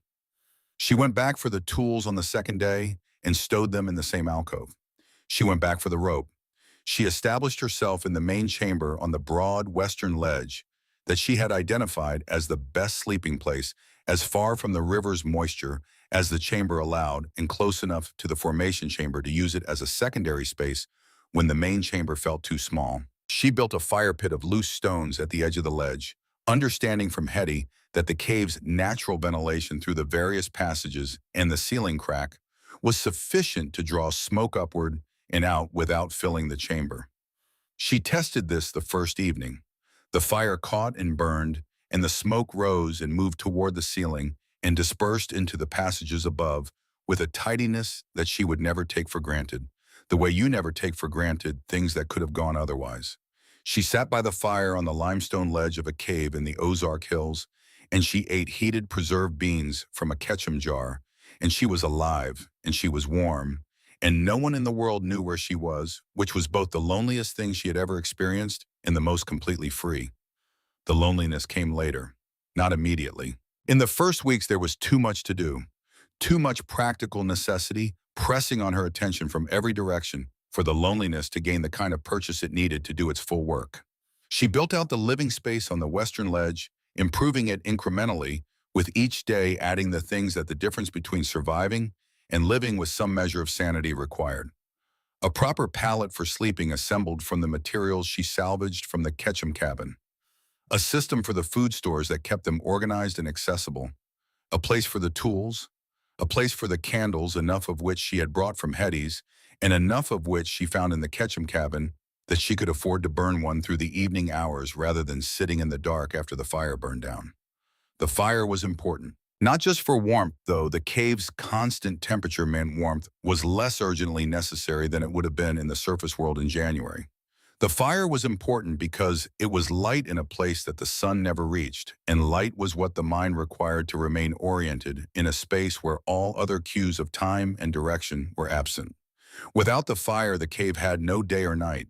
Without the fire, the hours dissolved into each other without landmarks. She kept the fire burning. She explored the rest of the passages in the second week, following each one to its end, with a candle and a piece of chalk she found in the Ketchum cabin that she used to mark her route on the walls, the marks small and inconspicuous, but sufficient for her own navigation.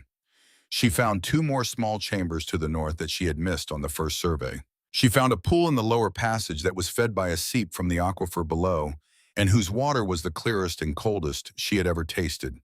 Standing in water with the quality of something that had been filtered through 1,000 feet of limestone and had arrived at its current state, purified of everything except itself. She found bats, thousands of them in the highest reaches of the formation chamber, where the ceiling rose to a height she could not estimate, clustered in masses that shifted and rustled when she raised the candle and dispersed when she moved too close with a sound that was not frightening once you had heard it enough times to understand what it was. Their guano covered the floor of the formation chamber in a layer that had been accumulating for longer than the Aldridge family had been in these hills. She did not immediately understand what this meant, practically speaking, until she thought about what she knew of gardening and soil amendment and the specific richness of nitrogenous material applied to ground that needed it. She thought about the kitchen garden she had tended at the cabin for 5 years, about the cleared ground near the Ketchum barn, which was not in the shadow of trees and which had the southern exposure that most things preferred. She began planning a garden, not for immediate need, for the long need, for the version of this life that extended past the food in the root cellar, past the preserved jars and the dried beans and the cured meat that would eventually run out past the January of 1854 and into whatever seasons followed it. She was going to be here for longer than she could currently see the end of. She had no reason to go back, and several reasons not to. The surface world had her footprints walking into a river and nothing walking out. If she intended to live, which she did, she intended to live well enough to do it for a long time. Hetty came in February. She came the way Wren had come through the surface world to the eastern entrance, moving through the dead February brush with a sureness of foot that suggested she had been to this entrance before, or had simply spent enough decades moving through Ozark Hills that the movement had become its own form of knowledge. She was carrying a bag. Wren heard her before she saw her, the sound of someone moving through the brush outside the entrance, and went through the eastern passage to meet her. They looked at each other. "How are you?" Hetty said. Wren told her honestly, which took longer than it would have if the answer had been simple. Hetty listened. Then she put down the bag and took out what she had brought: additional candles, a sack of cornmeal, 2 books that had been on the shelf in her cabin, and a small jar of something that turned out to be a salve for the skin condition that underground living and cave water had produced on Wren's hands in the first weeks. She had also brought news. Silas had come back from Springfield on the Friday after the supposed drowning to find Josephine and her account waiting for him. Hetty described his reaction in the careful way of someone choosing what to include and what to withhold, which told Wren on as much as the actual content did. He had gone to the river. He had stood at the bank and looked at the footprints, which were still visible in the snow that had not yet melted. He had not spoken for 2 days. Josephine had arranged a small memorial service at the church in town that Sunday. Silas had attended it and had sat in the front pew, looking at nothing. "He grieves," Hetty said. "Whatever else is true about that man, he grieves genuinely." Wren said nothing. She said nothing because she was managing something, managing it with the care of someone who knows that if they stop managing it for even a moment, it will get out and do damage that cannot be entirely repaired. The knowledge that her father was sitting in a church pew at her memorial service was a specific kind of pain that had no adequate comparison available to her, and that she had been keeping in the peripheral vision of her consciousness since the moment she understood it would be there. "What about the land?" she asked. Hetty's expression changed slightly. "Josephine has Jonas working the south field. Told Silas the boy needed the practice and the field needed the attention. He agreed to this." Hetty was quiet for a moment. Then she said, "Your father is not a man who fights well when he's grieving. He never has been." Wren knew this. She had watched it in the years after her mother's death, the way grief had made him passive to things he would not have been passive to, otherwise the way Josephine had arrived in that passivity and established herself in it so thoroughly that by the time he was out the other side, the establishment was complete. She said nothing about the document in her bag, not because she didn't trust Hetty, but because the document was hers to manage, and she had decided on the night she found it that it would remain hers until the time came when it could be used, and that time required circumstances that did not yet exist. Hetty came 4 more times that winter. Each time she brought news and supplies, and each time Wren listened to the news with the specific quality of attention that is required when information is the only form of connection available to you with the world you have left behind, when you have no other way of knowing what is happening except through this single channel, and the channel has limits and gaps, and the areas between its visits are long. In March, Hetty brought news that made Wren sit down on the limestone ledge and look at the cave wall for a long time without speaking. "Your father has been looking for you," Hetty said. Wren looked at her, quietly, without telling Josephine. He hired Ned Colton, who finds things for people to follow the river south. Paid him from savings that Josephine doesn't know about. "The river runs fast in winter," Wren said carefully. "There would be nothing to find." "That's right." Hetty looked at her steadily. "There's nothing for Ned Colton to find because there's nothing there to find. But your father doesn't fully believe the river took you. He has a feeling which is not evidence and which he can't act on publicly, but which he has been acting on privately by paying Ned Colton to check the sandbars south of here." Wren absorbed this. "He loves you," Hetty said. "I want you to be clear about that. I want you to hold on to that and not let the other things displace it." What other things Wren said, though she already knew. "Josephine found out about Ned Colton last week. She told your father that if he continued looking, she would take what she had and leave, and she would take her boys with her, and she would leave him alone. And he stopped." Wren said, "He stopped." Hetty confirmed. The quality of the silence in the cave after this was different from the ordinary silence of an underground space, which was already a silence of a specific density, the silence of a place removed from wind and birds, and all the surface sounds that the surface world produces constantly without meaning to. This silence had something additional in it, the weight of a particular piece of knowledge settling into its permanent place in the structure of what Wren understood about her life. Her father had chosen the life Josephine provided over the search for his daughter. She understood why. She understood it clearly and without sentimentality, which was the way she was beginning to understand most things, with the specific clarity that comes from having very few distractions and a great deal of time to think. He was a man past 50 who had lost his first wife and then believed he had lost his daughter, and who was faced with the prospect of losing the new structure of his life as well. And he had made the calculation that a surviving man makes, which is the calculation about what he can still hold on to versus what is already beyond holding.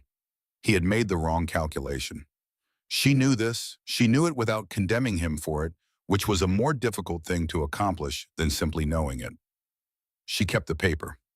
The first summer was the beginning of everything she was going to build.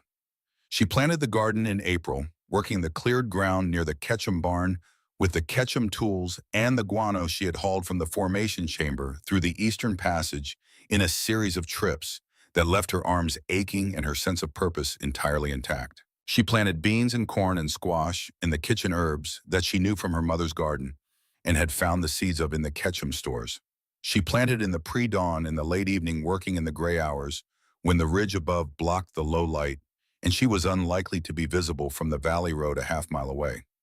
She was a ghost, a practical ghost, a ghost who grew corn and preserved food and improved her underground living space with the systematic attention of someone making a permanent home rather than a temporary shelter, but a ghost nonetheless, and she moved through the surface world that could see her with the specific care of something that understands its invisibility as both its primary protection and its most important tool. There were stories Hetty told her in the autumn. People had seen a light on the ridge at night. People had seen movement near the Ketchum place at hours when sensible people were in their beds. One woman at the north end of the valley was telling anyone who would listen that she had seen the Aldridge girl walking on the ridge road by moonlight, still wearing the dress she had drowned in her hair wet. Wren's hair was not wet when she walked the ridge. She had cut it short in June, a practical decision about cave life, and the management of it that she did not regret. But the story was useful. Ghost stories were useful because they kept people away from things that ghost stories attach themselves to, and a story about a drowned girl walking the ridge at night was an effective deterrent to casual exploration of the area around the Ketchum homestead. She did nothing to discourage the story.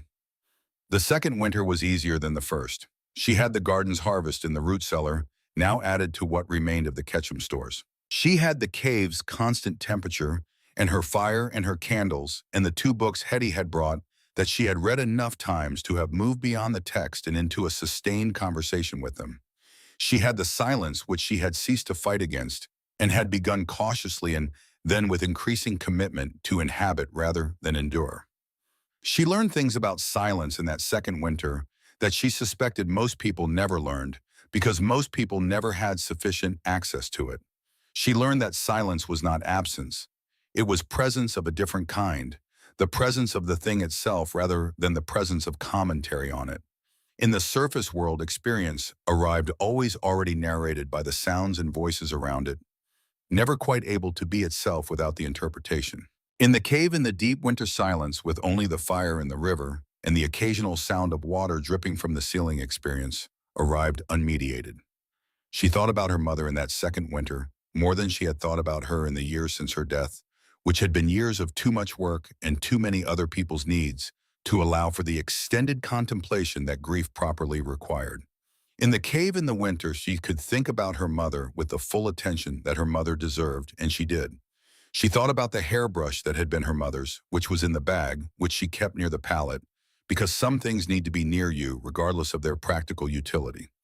In the second spring, she expanded the garden. In the second summer, she began leaving the cave's eastern entrance during the day, as well as the evenings working the ground and tending the plants in the full light of the Ozark summer, confident enough in the isolation of the Ketchum hillside and the deterrent of the ghost stories to move with less caution than she had imposed on herself in the first year. She was weeding beans in the late afternoon of a Thursday in the 2nd July, her hands in the warm soil, the sun on her back, the ridge above her, throwing its late shadow across the lower portion of the garden, when Hetty arrived with news that required her to stop what she was doing and sit down on the root cellar steps. "Jonas is on the south field," Hetty said without preamble. "Not working it anymore. Eli has been given the north pasture. Your father signed the papers last month." "Signed what papers?" "Transfer papers." Josephine had documents drawn up transferring use rights of the Southfield and North Pasture to her sons. "Your father signed them." Hetty paused. "The same lawyer who witnesses the debt instrument was the one who drew these up. The same lawyer. Josephine brought him from Springfield. He has no connections here and owes nothing to anyone local who might know your family. She's been careful." Wren thought about this for a moment. Then she said, "Is use rights, not ownership, for now," Hetty said. They looked at each other. "She's building it in steps," Wren said. "The debt document first to create the mechanism. Now use rights for her sons to establish their presence on the land. When my father dies, the debt comes due, and there's no one to contest the transfer." "No one except a dead girl," Hetty said. Wren said nothing. "Do you still have the paper?" Hetty asked. Wren went inside and came back with it and held it out. Hetty looked at it but did not take it. "Kept safe," she said, "is more important than produced too soon. You produce that paper when you can stand behind it. Not from a cave, from a life." "I know," Wren said. She had always known. The paper was not a weapon in its current condition. A document produced by a dead girl from an underground hiding place was not a document that a judge would receive with the gravity it required. It needed a living woman standing behind it, and the living woman needed a life that the surface world could recognize and account for and assign the ordinary standing that ordinary people possessed in ordinary legal proceedings. She was building toward that. She was building toward it the way she had built the garden in the living space, in the stored provisions incrementally, and with the long patience of someone who has decided that the timeline is not hers to set and that the work is what she can control. She was still building toward it in January of 1856 when the boy followed his rabbit into the cave. She heard him before she saw him. The sound of someone moving through the eastern passage with the particular quality of motion of a person who is not aware they are being heard, the careless step and the occasional scrape of a shoulder against the passage wall that belongs to someone who believes they are alone in a space. She was in the northern alcove when she heard him checking the stores and making her regular accounting of what she had and what she needed. She set down the jar she was holding and stood very still and listened to the sound of someone entering her world from the surface. Her first instinct was to go deeper, to take the candle and move into the formation chamber and wait for the intruder to satisfy their curiosity and leave. She had done this with the one previous instance of someone approaching the eastern entrance, a child who had come no further than the first turn of the passage before retreating. She stood still and listened and assessed. The footsteps were not cautious, but they were not reckless either. They moved with the specific quality of a young person following something focused ahead rather than aware of what might be around them, the kind of attention that a hunting instinct produces when it has acquired a quarry and is following it without remainder. The footsteps stopped when they reached the main chamber. She heard the quality of the silence change, heard the particular silence that a person makes when they have entered a space that is much larger than they expected and are recalibrating everything they thought they knew about where they were. She came out of the northern alcove with the candle raised. He was standing at the edge of the ledge above the river channel, a boy, perhaps 15 or 16 years old, with a rabbit snare in one hand and an expression on his face that was cycling rapidly through several emotions, the most prominent of which were surprise and something adjacent to fear that had not yet fully decided whether it intended to become fear or something else. He was not afraid of the cave. She could see that quickly. He was surprised by the evidence of habitation by the fire pit and the pallet and the organized stores visible in the alcove entrance and the general quality of a space that had been made into something by sustained human effort. But the cave itself did not frighten him. There was something in the way he stood at the ledge looking down at the river channel below, with interest rather than alarm, that told her this was a person who had been in caves before and had found them interesting rather than threatening. "You live here," he said. It was not a question. "I live here," Ren said. His eyes moved from the cave to her face, and she watched him work through the recognition, the specific sequence of a person matching a face to a story they have been told, fitting what they are seeing to what they have heard, and arriving at a conclusion that the hearing had not prepared them for. "You're the Aldridge girl," he said. His voice had dropped. He said it the way people say things when they have just stepped into territory they had not expected to enter and are not yet sure of the rules. "But you're dead. Everyone says you drowned. Everyone Ren said is wrong." They looked at each other across the cave in the candlelight. His name was Gideon Pryor. He was 16 years old, the son of a farming family from the next valley over, which was far enough from Ren's family's valley that the story of her drowning had reached him only in its reduced form, the version that a story becomes after it has passed through enough mouths to lose the details and retain only the outline. A girl had drowned. It was sad. Life went on. He had followed a rabbit through the brush on the eastern slope of the ridge and found himself in a place that the rabbit, with whatever intelligence rabbits bring to the navigation of their environment, had apparently known about and considered a useful passage. He sat down on the limestone ledge and put the snare in his lap and looked at the cave around him with the settled attention of someone who has decided to stay. "I won't tell anyone," he said. Ren looked at him.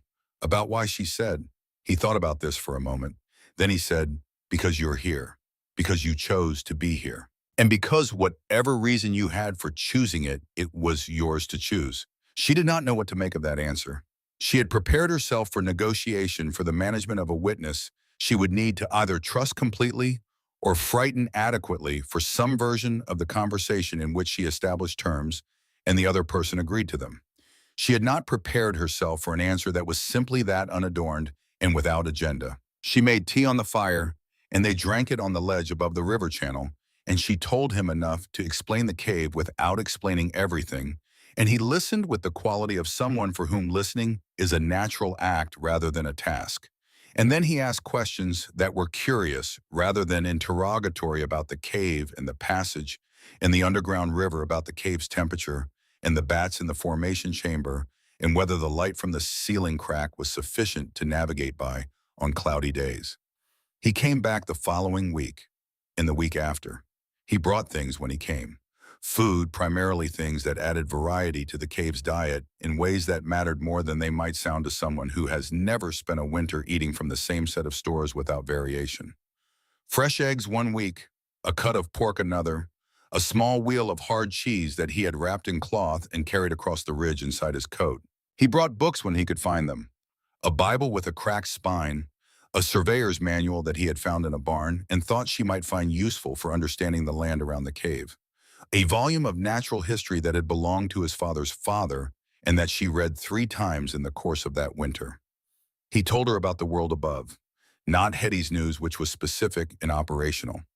Gideon's news was broader than that, the quality of a person who is naturally observant, sharing what they have observed, the texture of life in the valleys around the ridge, and the people who lived it and the events that moved through it. He told her about his family, about his parents and the farm, and the 2 older sisters who had married men from the county over. He told her about his own plans, such as they were, which were not yet plans exactly, but were the beginnings of the shape of what he wanted his life to be. He asked her one evening in March of that first winter what she intended to do. Not eventually, not someday. What she intended to do as a direction, as an orientation, as the thing that the current state of things was a passage toward, rather than a destination. She told him about the paper. Not everything, not at first, but enough. The dead instrument. Josephine's plan as she understood it. The long patience required to wait for the right circumstances to use what she had. She watched his face as she told him, and she watched him receive it with the same quality that she had noticed in him from the first evening, the quality of a person who has a straightforward relationship with the truth, who finds complexity interesting but dishonesty tiresome. "She needs you to stay dead," he said when she finished. "Yes," Wren said, "and when the time comes," he said slowly, "when your father is gone and she's taken what she wants and moved on, you come back." Wren looked at him. "With the paper," she said, "with 4 years of documented evidence that what she built was built on something false." He nodded. He looked at the fire for a moment, thinking the way he thought, which was completely and without apparent hurry. Then he looked at her. "Then you need to have someone standing beside you when you do," he said. "Someone the law can see and verify and account for. Not just a document." Wren understood what he meant. She had understood it herself in a less articulated form for most of the time she had been in the cave. That the document needed a person behind it, and the person needed a life, and a life was not something that could be built in hiding. It could be begun in hiding. It could be developed and prepared in hiding. But at the moment it needed to matter, it needed to be present in the world where mattering happened. She married Gideon Pryor in the main chamber of the cave on a morning in April of 1857. Hetty came through the eastern passage with wildflowers she had picked on the hillside above the first of the spring wildflowers, the ones that pushed through the Ozark soil before the trees had fully leafed and stood in the cold April air with the specific assertion of things that have decided winter is over, regardless of what the temperature says. The ceremony was brief. Not because what it represented was brief, but because the words required to complete a marriage, they are fewer than the words that surround them, and in the cave, with Hetty as witness and the underground river as the only music available, and the candles standing on the limestone ledge and the wildflowers in Hetty's hand, there was no need for more words than the essential ones. They said the essential ones. Hetty handed the flowers to Wren and looked at both of them for a long moment with the winter sky eyes that had been assessing things in these hills for 8 decades and had not lost their accuracy. "Stay under long enough and you forget there's sky," she said. "But you haven't forgotten." She was speaking to both of them, and to neither of them specifically, and to something else entirely. The summer of 1857 was hot in the way that Missouri summers are hot when they decide to make a point. Wren worked the expanded garden through the heat of it and put up more than she had in either of the 2 previous summers, filling the root cellar with the harvest in a systematic way that had become its own satisfaction, the satisfaction of sufficiency, of having done what was necessary well enough that necessity would not come calling in the winter. In October, Hetty came with her face arranged into the expression of someone carrying a weight they have been preparing to deliver and are not entirely ready to set down. "Silas is sick," she said. Wren sat down. He fell from the wagon in September. Broke something in his back that never healed right. He's been in bed for a month. Wren thought about her father, about the quality of his grief and the quality of his choices, and the love that had been genuine and insufficient in the simultaneous way that love is sometimes both of those things in the same person. "Josephine," Hetty said carefully. "Josephine has had papers drawn up. The same lawyer." Transferring the homestead property to Jonas in the event of your father's death. Full transfer, not use rights this time. When Wren said, "The papers are ready. They're waiting for the event they require." Wren looked at the cave wall. Then she said, "When he goes, I need to know immediately. Not the next visit, immediately." Hetty nodded. She knew what it meant. It meant the waiting had an end, now a visible end, a horizon that was approaching rather than receding, and the preparations that she had been making for 3.5 years needed to be in the state of readiness that a visible horizon required. She spent the autumn in a state of heightened attention, reviewing everything she had, making sure the document was in the condition it needed to be, in talking to Gideon about what the return would look like and what it would require and who they would need to speak to first and in what order. She was as ready as she was going to be on the 3rd day of December, 1857. Silas Aldrich fell from his horse on the icy county road north of Cedar Hollow and was dead before anyone reached him. Hetty came the next morning before the frost had left the hillside, moving through the eastern brush with an urgency she did not ordinarily carry in her body. Wren heard her coming. She was already at the passage entrance when Hetty came through, already reading the news in the quality of the old woman's movement before a word was spoken. When Wren said, "Yesterday," Hetty said, "the road north." The horse slipped. They stood in the entrance to the cave with the December air coming in from outside and the cave's constant warmth at their backs, and Wren held the information in both hands the way you hold something that is both what you expected and worse than you expected, which is a combination that grief reliably produces. She did not cry. Not then. The crying was there somewhere below the surface of things, and she was not pretending. It was not. She was simply not in the place yet where she could afford it, where the task allowed it. "How long does she stay?" Wren asked. Hetty shook her head slightly. "She's been talking about her sister in Kentucky for 2 years. My guess is spring, maybe sooner. But she'll move everything she can move first." "She'll move the transfer papers first," Gideon said. He had come through from the main chamber and was standing behind Wren in the passage. "She'll register Jonas as the owner before she goes anywhere." Hetty looked at him, then at Wren. "You have until she moves," Hetty said. "Once those papers are registered with the county, the fight is harder. Not impossible, but harder." Wren already knew this. She had known it since October, since the conversation about the papers waiting for the event they required, and she had been ready since before the no, in the way you are ready for things you have been preparing for so long that the readiness has become simply the condition you live in. Josephine remarried in February. A man from Kentucky, a widower who had come through the county on business, the kind of man who presents well in the short term and is believed on the strength of the presentation. The ceremony was small and quick. The marriage certificate was filed with the county clerk 3 days after the ceremony. The transfer papers for the Aldrich homestead were filed with the same clerk on the same day. Hetty brought this news in February's last week, standing in the cave with her coat still on, not staying, just delivering. "She's leaving in April," Hetty said. "Taking the boys, taking everything that can be moved." Wren stood in the main chamber of the cave where she had lived for 4 years and looked at the fire on the limestone ledge and the pallet and the stores and the wild flowers pressed between the pages of the surveyor's manual that Gideon had brought the first winter and that she had kept because she kept things that marked important moments. She looked at the paper in the bag at the foot of the pallet. 4 years of waiting, 4 years of preparation, 4 years of being dead to the world that had made her dead, and the moment that all of it had been aiming toward was now close enough to see clearly, close enough that the shape of it was distinct rather than theoretical. "Spring," she said. "Spring," Gideon said. She looked at him. They were going above. Judge Whitmore listened for 2 hours. He did not interrupt her. He did not ask clarifying questions during the telling. He sat across the table with his hands folded and his eyes on her face, and he received what she gave him with the specific quality of attention that a man brings to something he understands. He will not have the opportunity to hear a twice that must be received completely and correctly the first time, because the first time is the only time.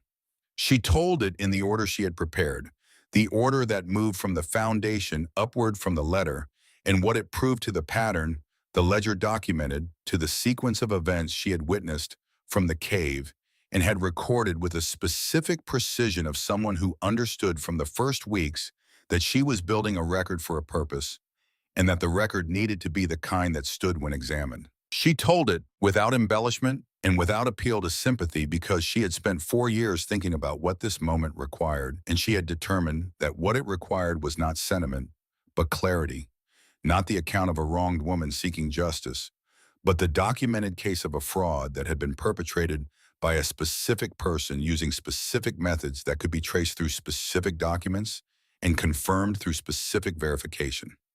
When she finished, Whitmore was quiet for a moment. He looked at the letter, he looked at the ledger, he looked at her. Then he said, "The name Greer." "Yes," she said. He leaned back in his chair and looked at the window at the March morning outside at Cedar Hollow, going about its business in the ordinary way of a town that does not know it is in the middle of something. "There is a reason," he said slowly, "that I agreed to this meeting based on a letter from a woman I had never heard of, making claims that would have sounded in most circumstances like the claims of someone with more grievance than substance." She waited. He picked up the letter from Nashville and looked at it again, the specific look of someone confirming a detail rather than reading for the first time. "8 years ago," he said, "I handled a matter in the county to the east. A property dispute. A man had died and his widow was attempting to transfer his estate to a son who was by most accounts not the man's son at all, but the son of the widow's previous husband. The widow had been known as one thing before she arrived in that county and was discovered afterward to have been known as something else, somewhere else." Lark said nothing. "The case was resolved eventually," he said, "in favor of the legitimate heir. But the woman in that case was gone by the time the resolution came. She had left the county before the proceeding was complete and had not been located afterward." He set the letter down. "The methods you describe in your ledger," he said, "and the methods described in this letter from Nashville, and the methods employed in the matter I handled 8 years ago to the east. They have a consistent shape." "Yes," Lark said. "I believe they do." He looked at her. "I will need to verify the letter's provenance," he said, "as I said initially. I will write to the Nashville attorney whose name appears on it. I will write to the county east of here and obtain the records from the matter I handled. And I will write to Sumner County, Tennessee, to inquire about the current status of one Thomas Greer." "How long will that take?" Lark said. Whitmore considered this. "The Nashville correspondence alone is 3 weeks each way," he said, "depending on conditions. The Tennessee inquiry may take longer because locating a specific individual in a county where I have no existing relationships will require several exchanges before I reach the person who has the relevant information." "Mabel is attempting to complete the sale of the property," Lark said. "The county clerk has placed a hold on the transaction pending this proceeding. If the proceeding takes 2 months for the correspondence to complete, she is not going to complete the sale," Whitmore said. He said it with the quiet certainty of someone stating a fact that he has already decided. "The hold the clerk placed is sufficient to prevent the transaction from being recorded. Without recording, the sale has no legal standing. She can agree to a price with a buyer. She can accept payment. She can hand over a key. But without the recorded transfer, ownership does not pass, and the clerk will not remove the hold without my instruction." Lark absorbed this. Then she said, "She will leave. She will take whatever she has taken and she will go somewhere else and she will do this again." Whitmore looked at her. "That is possible," he said. "I cannot prevent a person from traveling. I can issue a warrant once the proceeding has established sufficient grounds for one, but a warrant issued in this county has limited reach. If she crosses into another state before the warrant is issued." He paused. He did not finish the sentence because the finish was obvious. "Then she will do this again," Lark said. "In another valley, with another man who has land and a daughter and grief enough to make him susceptible." She set her hands flat on the table. "She has done it before. More than once. She is good at it. She will do it again." Whitmore was quiet. She looked at him. "Is there a way," she said, "to make the reach larger than the county?" Whitmore looked at the table for a moment. "A federal matter," he said slowly, "if the fraud can be shown to have operated across state lines, across multiple jurisdictions. If the pattern can be established not as a local matter, but as a systematic practice that has moved across states and counties over time." He picked up the letter from Nashville. "Tennessee to Missouri. That is across state lines. If the matter to the east involved a county that borders another state, it is adjacent to Arkansas," Lark said. She had mapped the county to the east in her mind on many occasions over the years, had built her understanding of the regional geography as another form of preparation for what this period might require. Whitmore looked at her. Then I will include in my correspondence to the county east of here a request for information about whether the matter in that case had any cross-state dimensions, he said. And I will write not only to Nashville, but to the Federal Circuit Office. If the pattern is what we both believe it to be, the federal jurisdiction is where the appropriate reach originates. He picked up his pen. I will begin the correspondence today, he said. The proceeding is formally opened as of this morning. The property hold stands. You will be notified when the responses arrive, and we will reconvene at that point. He looked at her. You have done extraordinary work, he said, in circumstances that would have defeated most people in the first month. It was not praise in the decorative sense. It was the assessment of a professional who had processed the evidence and was reporting his finding. She received it as such. Thank you, she said. She picked up the book and stood. She walked out of the courthouse into the March morning of Cedar Hollow. The weeks that followed had the quality of a held breath. Not because nothing was happening. A great deal was happening. Most of it invisible, carried in letters moving through the postal systems of Missouri and Tennessee, and the federal circuit offices being read by people she would never meet, and answered by people whose handwriting she would see in the documents Whitmore showed her at the reconvening. What was visible was Mabel, still in the county, still in the Caldwell cabin which the property hold prevented her from transferring, and which she therefore occupied in the specific way of someone who is in a space they no longer consider theirs, but from which they have not yet departed, the way of someone whose departure has been delayed by circumstances, and who is managing that delay with the controlled patience of a person who has managed delays before. Lark went to the cabin once in those weeks, not to confront, not to discuss. She went to look at it, to stand at the gate of the yard the way she had stood at the yard gate on the morning she returned, and to let the looking do what it needed to do for a woman who had grown up in that structure and had left it under conditions that had required her to leave everything in it behind, and had spent 4 years knowing it existed on the other side of a ridge she was not yet able to cross. The oak tree at the south corner had grown another few visible inches in the weeks since she had first returned. The seasons were continuing their work on it with the patient regularity of seasons. She stood at the gate for perhaps 5 minutes. Then she went back to the Morrow farm. Mabel's buyer came to town in the third week of March. He was a man from St. Louis, a businessman with the specific manner of a city person in a rural setting, slightly overdressed and slightly too aware of the impression he was making. He came to see the property and found that the property was not available for the transaction he had been led to believe was proceeding smoothly. He spoke to the county clerk. The clerk explained with the thoroughness that was his professional characteristic that the property transfer was on hold pending a legal proceeding, and that the hold could not be lifted without the court's instruction, and that he was unable to speculate about the timeline for the proceeding's resolution. The buyer from St. Louis went back to St. Louis. This left Mabel in the county without the transaction that had been the purpose of her continued presence in it, which changed the calculation she had been working with. Lark did not know what was happening inside that calculation. She did not need to know. She needed to know what Whitmore was building with the correspondence, and she knew that when he had what he needed, he would tell her, and she knew that her work in the meantime was to be where she was and to let the proceeding proceed. She was where she was. She helped at the Morrow farm. She cooked and she mended and she planted the early spring beds with the specific competence of someone who has been keeping herself fed for 4 years through the application of horticultural skill to whatever soil was available. She slept in a bed which was different from the cave pallet in ways that she had not fully anticipated before she experienced them, primarily the ways that involved what you heard and what you did not hear, the surface world being louder than the cave in all directions, and in ways that were sometimes welcome and sometimes not. She sat in the evenings with Cade by the fire and they talked, which was also different from the cave in the specific way that talking in a house with walls between you and the world was different from talking in an underground chamber, with the river below you, the context of the conversation different, the quality of privacy different, the sense of the world outside the walls present in a way that the cave had never offered. Idelle came on a Tuesday in the second week of April. She walked the surface route, the road to the Morrow farm, and she arrived in the morning with the particular quality of motion that Lark had learned to read over the years, the quality that communicated the nature of the news before the news was delivered. She came in and sat down at the table, and Lark sat across from her. "He has written back," Idell said. "The lawyer in Nashville. Whitmore told me this morning.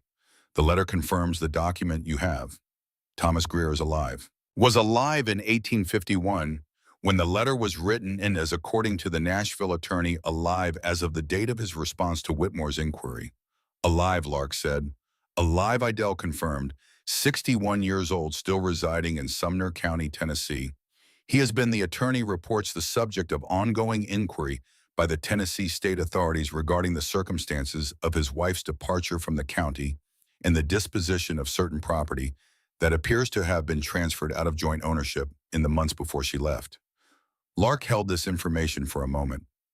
"The marriage to my father," she said, "void from the beginning, from the first day," Idell said. "A married woman marrying another man.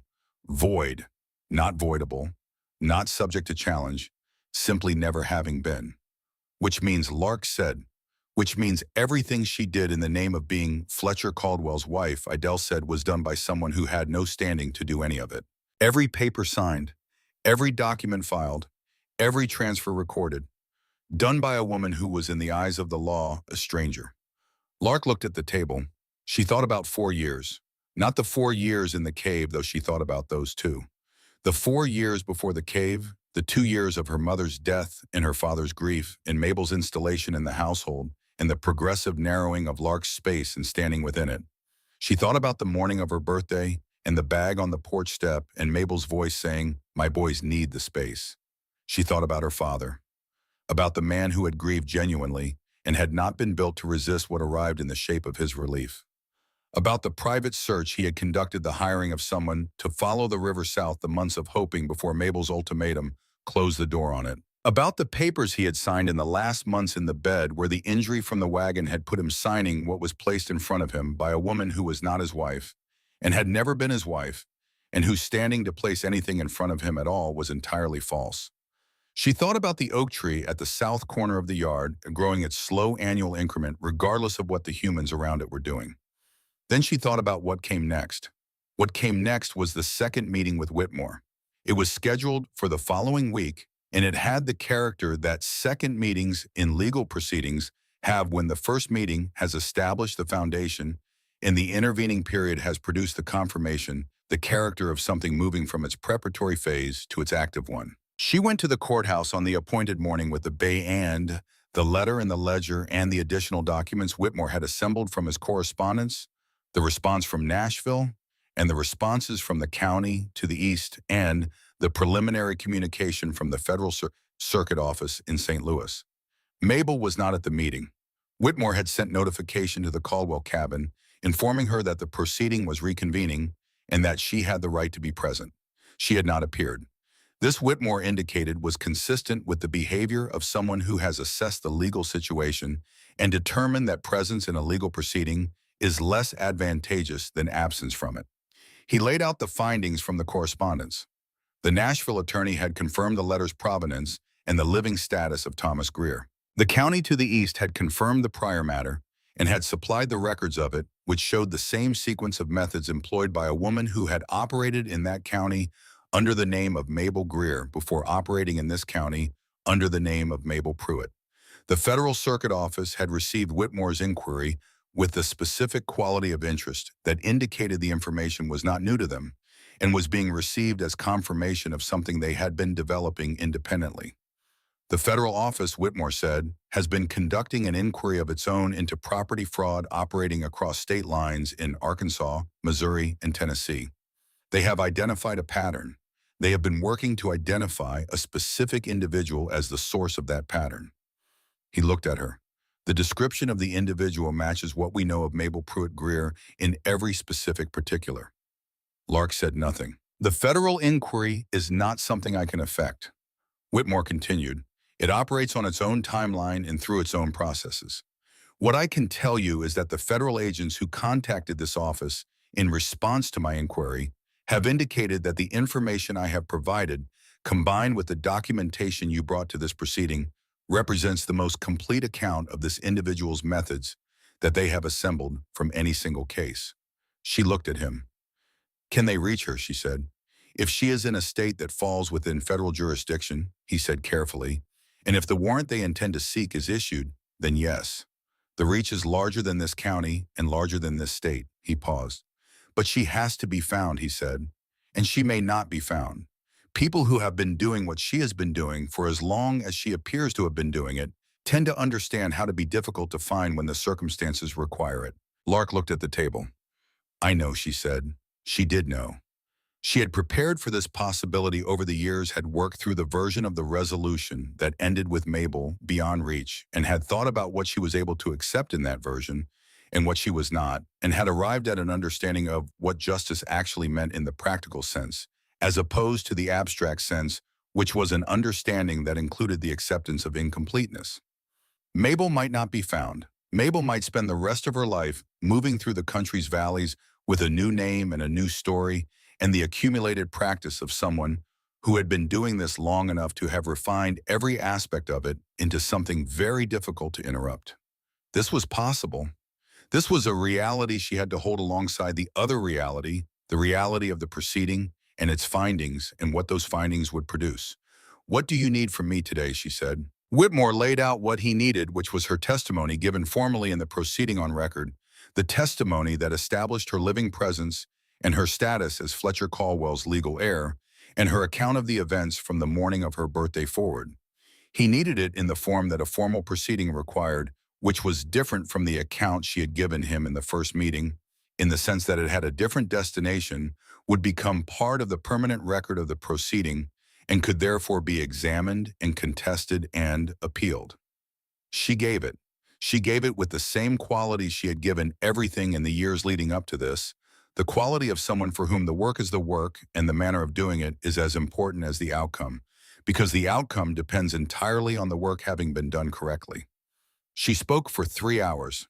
At the end of it, Whitmore signed the findings. The property transfer filed by Mabel Pruitt Caldwell to Reuben Pruitt was voided. The basis for the voiding was stated clearly in the document. The individual filing the transfer had not been legally married to the property owner, had no standing as the owner's heir or widow, had obtained the transfer through misrepresentation of her legal status, and had therefore had no authority to initiate or complete any transaction involving the estate. The property, all of it, the homestead and the land, and the contents of the root cellar, and the tools in the barn, and the oak tree at the south corner of the yard, was recognized as the rightful inheritance of Lark Caldwell Morrow, living heir to Fletcher Caldwell, who had been alive at the time of her father's death, and whose standing had been obscured by the fraudulent actions of a third party. A warrant was issued for the arrest of Mabel Pruitt Greer on charges of fraud, bigamy, and obtaining property by deception. It was copied to the Federal Circuit Office. She folded the document Whitmore handed her. She put it in the bag. She walked out of the courthouse into the April morning. The air was different from the March morning of her return.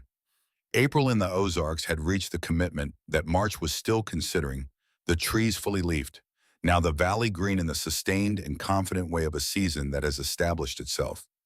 The river visible at the south end of the main street was running at spring levels fuller than it had been in March, carrying the snowmelt from the upper hills down through the valley in the bright, purposeful way of spring water that has accumulated all winter and is finally going somewhere. Cade was waiting at the edge of the street. She showed him the document. He read it. He handed it back. They walked north together out of town along the county road that ran up the valley toward the Caldwell property.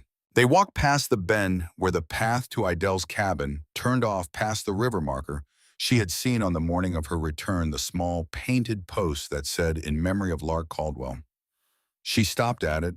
She stood at the bank where her footprints had walked into the water in January of 1854, the bank she had stood at before the first step and the first breath, and the plunge into the dark passage that had taken her through to the other side. She looked at the marker. Then she looked at the river. It was the same river. It had been the same river on the morning she walked into it, and it was the same river now, indifferent to whether she had lived or died or come back again, occupied entirely with its own business of moving from the hills to the valley in the persistent and uninterested way of water that has a direction and follows it without requiring permission or witness. She thought about what the river had been to her and what it had done and what it had given, which was not what the marker said. The marker said it had taken her, The marker was wrong, had always been wrong, had been wrong from the first morning when the footprints in the Seau were not what they appeared to be, and the river was not doing what anyone standing at the bank that morning had believed it was doing. She had walked into it, and it had taken her through. Not taken. Carried. There was a difference, Doink. She stood at the bank for a moment longer. Then she and Cade walked the remaining distance to the Caldwell property. The cabin was empty, not empty in the sense of containing nothing. The furniture was still there, most of it the pieces that were too heavy or too inconvenient to have been loaded onto a wagon by a woman who had left without the full preparation she had intended, who had departed in the specific way of someone accelerating a timeline, because the timeline had been altered by circumstances she had not anticipated.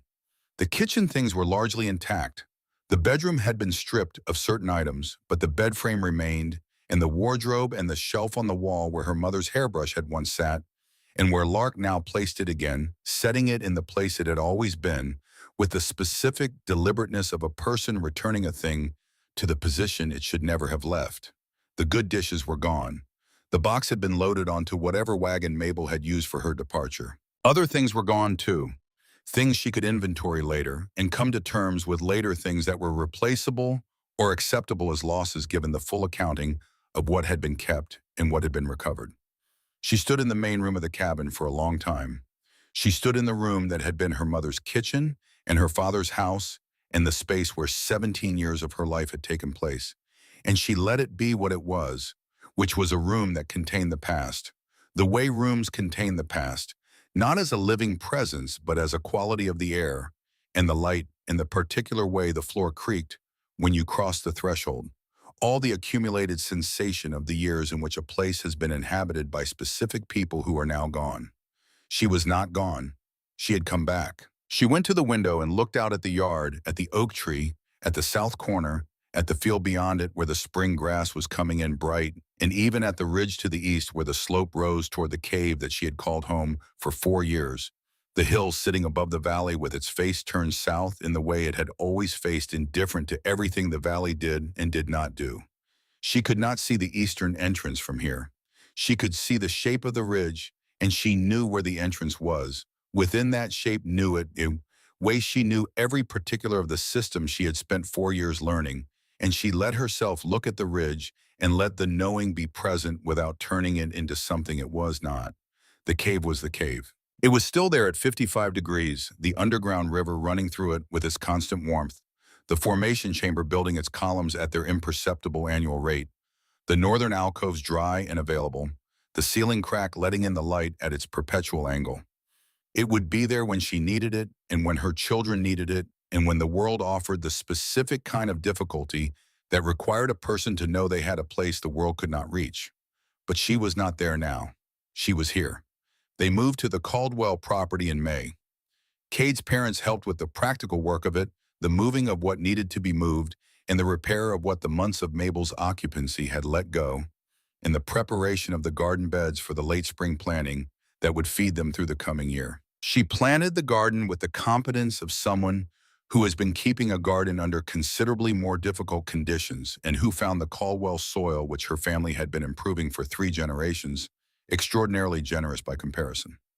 The first summer was the summer of rebuilding, not only the physical rebuilding, the repair of the porch boards and the patching of the roof and the replacement of the fence rails that had deteriorated in the months of insufficient attention, though that work was real and required sustained effort across the warm months.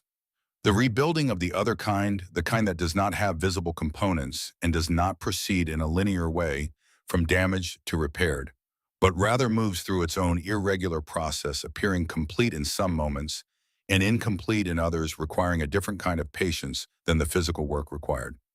She did not rush it. She had learned in 4 years of underground living that patience was not the absence of desire for things to be otherwise, but the presence of sufficient understanding of how things worked to let them proceed at the rate they actually proceeded, rather than the rate you wished they would proceed. She had learned this in the cave, and she brought it out of the cave with her, and it served her in the summer of the return the way it had served her in the years that preceded it. Idelle came in July with her cat and a jar of something she had put up the previous autumn, and the specific quality of presents that she always brought, the presence of someone who had been around a very long time and had learned to bring only what was useful.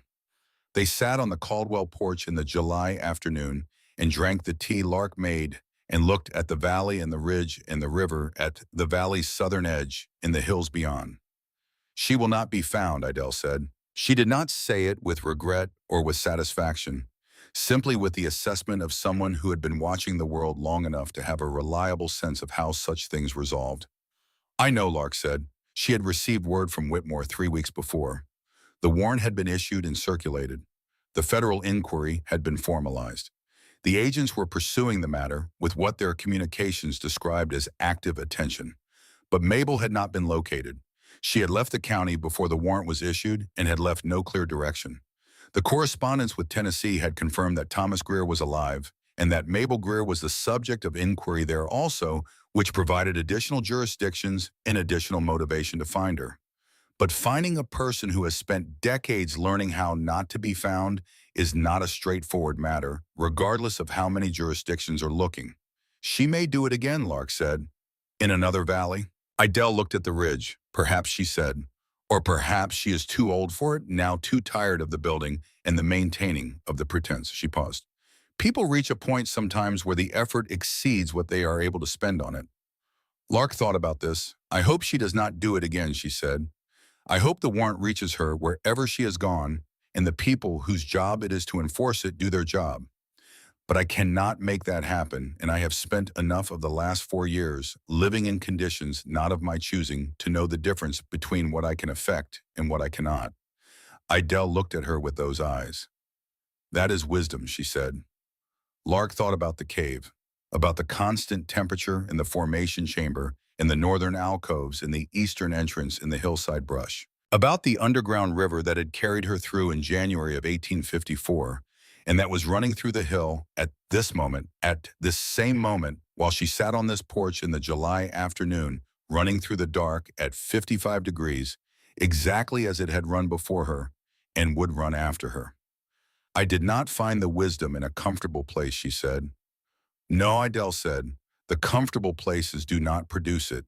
They sat in the afternoon quiet of the porch, and the July moved around them in its warm, unhurried way, the long Ozark summer afternoon that had been part of the texture of her life since she could remember it, since she was small enough that her feet did not reach the floor when she sat in the porch chair, and her mother hummed something in the kitchen behind the open door.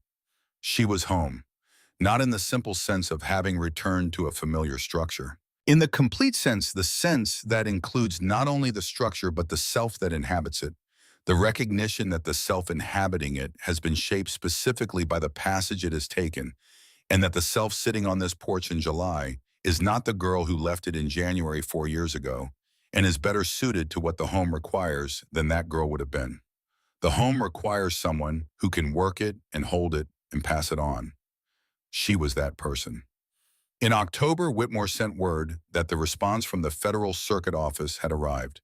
The agents had traced Mabel Pruitt Greer as far as a town in Arkansas, where she had spent several weeks in the early summer, where local inquiry had confirmed a woman matching her description had been asking questions about available properties and widowed landowners in the surrounding county. She had been gone from that location before the agents arrived. A lead in Indian Territory had not been confirmed. The inquiry was ongoing. It would remain ongoing. The warrant did not expire. Whitmore added a note in his own hand at the bottom of the official communication. It said, "The work you brought to this office was the most complete and well-documented account of this kind of fraud I have handled in 20 years. Whatever else the outcome may be, you have established the record of what she did here in a form that cannot be undone. That is not nothing." She folded the letter and put it in the box where she kept the documents.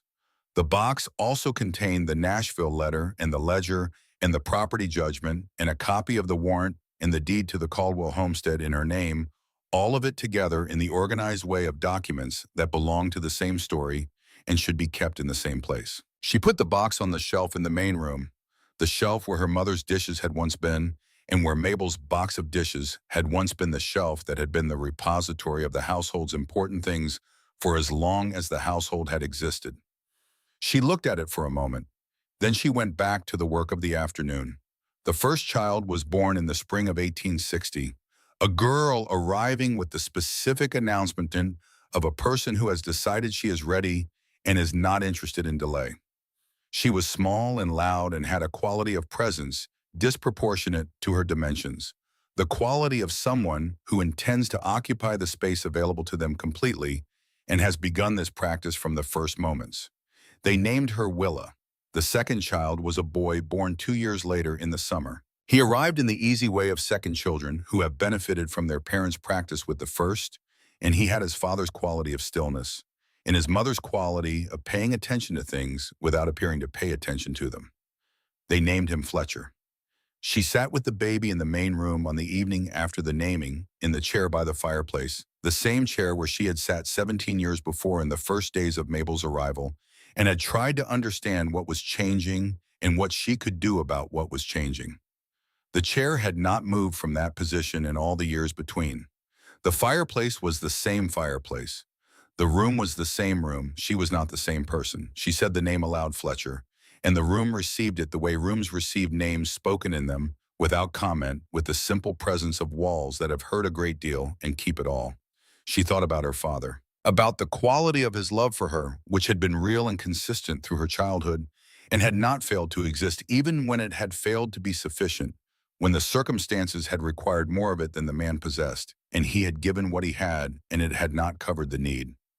She thought about the private search, the months of hoping before the door was closed on it, and she thought about what it had cost him to close that door, and how she understood the cost now in a way she had not been able to understand it at 17.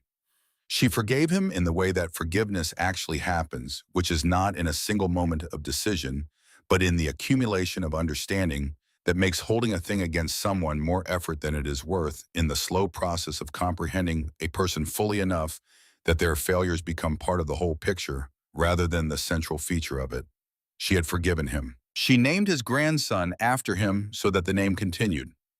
The third child was a girl they named Clara, for Lark's mother, the first, Clara having been the person whose death had set everything in motion and whose absence had made the household susceptible to what arrived in that absence.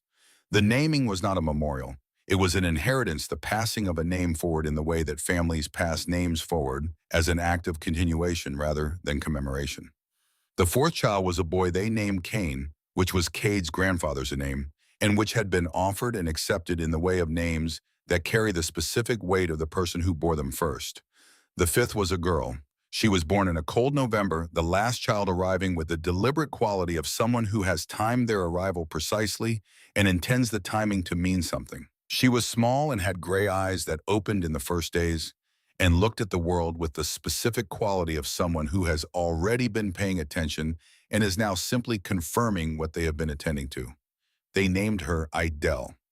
She sat on the Caldwell porch in the December afternoon with the baby in her arms and looked at the ridge to the east, at the slope where the cave entrance was hidden in the overgrown brush of the hillside, and she thought about the woman at the river bend who had opened her door before Lark reached it and had offered warmth and tea and the knowledge of a country that had been essential. "I will tell you about her," she said to the baby, "when you are old enough to understand it. About where you come from in the winter of 1854 and the underground river that ran through the dark at 55 degrees and kept me warm when the surface world had decided it was done with me." The baby looked at the afternoon. "I will tell you all of it," Lark said. "Every part." The children learned the cave when each was old enough. Not all at the same age, because they were not the same people and did not become ready at the same time. Willa was the first at 10 years old, making the passage through the eastern entrance on her own in the way of a person who has heard about something for years and is finally meeting it for herself, the reality and the account of it coming together in the specific satisfaction of a thing confirmed. She stood in the formation chamber with her candle raised and turned slowly the way her mother had turned on the first exploration, her face going through the sequence that her mother recognized from her own experience of that chamber, the understanding arriving that the world contained things of this quality, in the dark below its surface had always contained them, had been containing them since before the concept of containing was available to anyone. Lark watched her from the entrance to the chamber. She did not say anything. There was nothing to say that the chamber was not saying more completely. She told them the full story when they were old enough. not the simplified version that children sometimes receive when the full version is considered too heavy for them. The full version with all its weight and all its specific costs because they deserve to know it completely, and because the land they were living on was land that had been fought for, and the biting was the reason they had it, and knowing the reason was part of having the thing correctly. She told it because the telling was a form of preparation, because the questions the world asked of people did not diminish and did not become easier. And knowing that someone before you had been asked hard questions and had found answers was useful in the specific way of being useful when the time came, which was to say, useful in the only sense that mattered. The years passed with the unhurried pace of years in which the main work is the ongoing work of keeping something alive and growing it and maintaining it against the weather and the time and all the other conditions that test whether the thing you have built is built well enough to last. Whitmore died in 1871. He died having issued the warrant that had not resulted in an arrest that was still technically outstanding because warrants issued in formal proceedings of that kind did not expire and remained on the books until they were resolved one way or another. The federal inquiry had gone quiet after the first 2 years had not been formally closed, but had ceased to produce active results. Mabel Pruitt Greer had not been found. Lark thought about this occasionally in the way you think about incomplete things, the way certain stories exist in your life without ending in the way that stories are supposed to end, with the resolution that confirms the meaning and closes the account. The story of Mabel was an incomplete story, and it would remain incomplete, and she had come to terms with the incompleteness in the specific way that she had come to terms with other things the world had offered her that were not what she had wished for. She had wished for the warrant to reach Mabel. She had wished for the accounting to be complete. She had not received the complete accounting, and she had accepted this without allowing it to become the defining fact of what the years had been, without letting the incompleteness of one part of the story obscure the completeness of the whole of it, which was considerable and which did not require Mabel's arrest to be what it was. She was still alive, still on the land that was hers, still raising the children who would carry forward what she had built, who would know where they came from and what it had pieced and what the cave and the underground river in the January morning of 1854 had been in the larger story of what the Caldwell land was and how it had come to the people who held it. Idell died in 1874. She died at the River Bend cabin in the late winter in the chair by the fire, in the way of someone who has been where they belong for their entire life and has not needed to go anywhere else and is ending in the place they have always been attended by the sounds of the river outside and the hills around her and the accumulated warmth of a fire that had been burning in that chimney for longer than anyone's accurate memory extended. Lark was with her. She had gone when Kate brought her word that Idell was failing, had walked the path to the river bend in the February cold, and had sat with the old woman through the last 2 days the way you sit with someone who has been essential to you when the time for sitting with them has come. Idell's last words were simple. "You were always going to make it through that passage," she said. "I just showed you it was there." "That is enough," Lark said. "That was everything." The fire kept the cabin warm in the way it always had. Outside the river ran in its February channel the same river, the river that had received her footprints in January of 1854 and had given her passage through the underground to the other side. Still running, still indifferent, still carrying everything it received from the hills above down through the valley and away. She sat with Idell through the last hour. Then she walked back to the Caldwell property through the February morning, through the bare trees and the cold that was already inclining toward spring, the thaw visible in the quality of the air, and the sound of water beginning to move in places where it had been frozen. The season doing what it always did, what it had always done, proceeding from one condition to the next with the patient inevitability of things that do not require our observation or participation. She lived to 1912, 75 years of it, every one of them, including the 4 in the cave, and the ones before them, and the ones after, used completely. Nothing wasted, everything that was given her received and worked with and made into something further. They buried her on the ridge above the cave. The grave faced east, the direction from which she had emerged on the March morning of 1858, the direction of the eastern entrance, in the path down the hillside to the Caldwell property, and the road into Cedar Hollow, and everything that had followed from the emergence.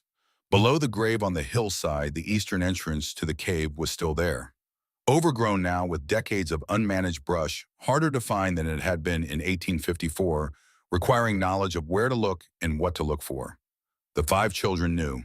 The grandchildren knew. The knowledge passed forward, the way the name had passed forward, as inheritance, as the specific wealth of knowing where you come from and what the ground beneath you contains. The stone was simple as she had asked for it to be simple, carrying only what needed to be said and nothing additional. The children had argued briefly about the words in the way that families argue about such things when they love the person they are commemorating and want the words to be adequate. They arrived at what she would have chosen, which was what she had always said when people asked her about the river, when people who had heard the story or part of the story asked her how she had survived it and what it had given her. The river didn't take her, the stone said. It saved her. The cave is still there. The system extends through the limestone hill on the east side of the valley, the same way it has always extended at the same temperature, with the underground river running through it in the same darkness it has always run through, indifferent to the passage of the seasons above it, and the passage of the years, and the passage of the people who have known about it, and kept that knowing within themselves and passed it forward. The eastern entrance is harder to find than it was, but it is there, and the main chamber with the ceiling crack still lets in the light at its characteristic angle when the sky outside is clear, the light falling across the water in the channel below the western ledge and illuminating the formation chamber entrance on the far side. The same light that fell in the same way on the January morning of 1854 when a 17-year-old girl pulled herself gasping onto the limestone shelf and looked up at the crack in the ceiling and understood that she had come through. She had come through. That is what the cave still says in the language of temperature and stillness and the sound of water moving in the dark. That passage was always there. The world was full of passages in the limestone and in the human spirit carved by the slow, patient work of what moved through them, available to anyone who knew they were there and was willing to go through them in the dark. You just had to be willing to go in.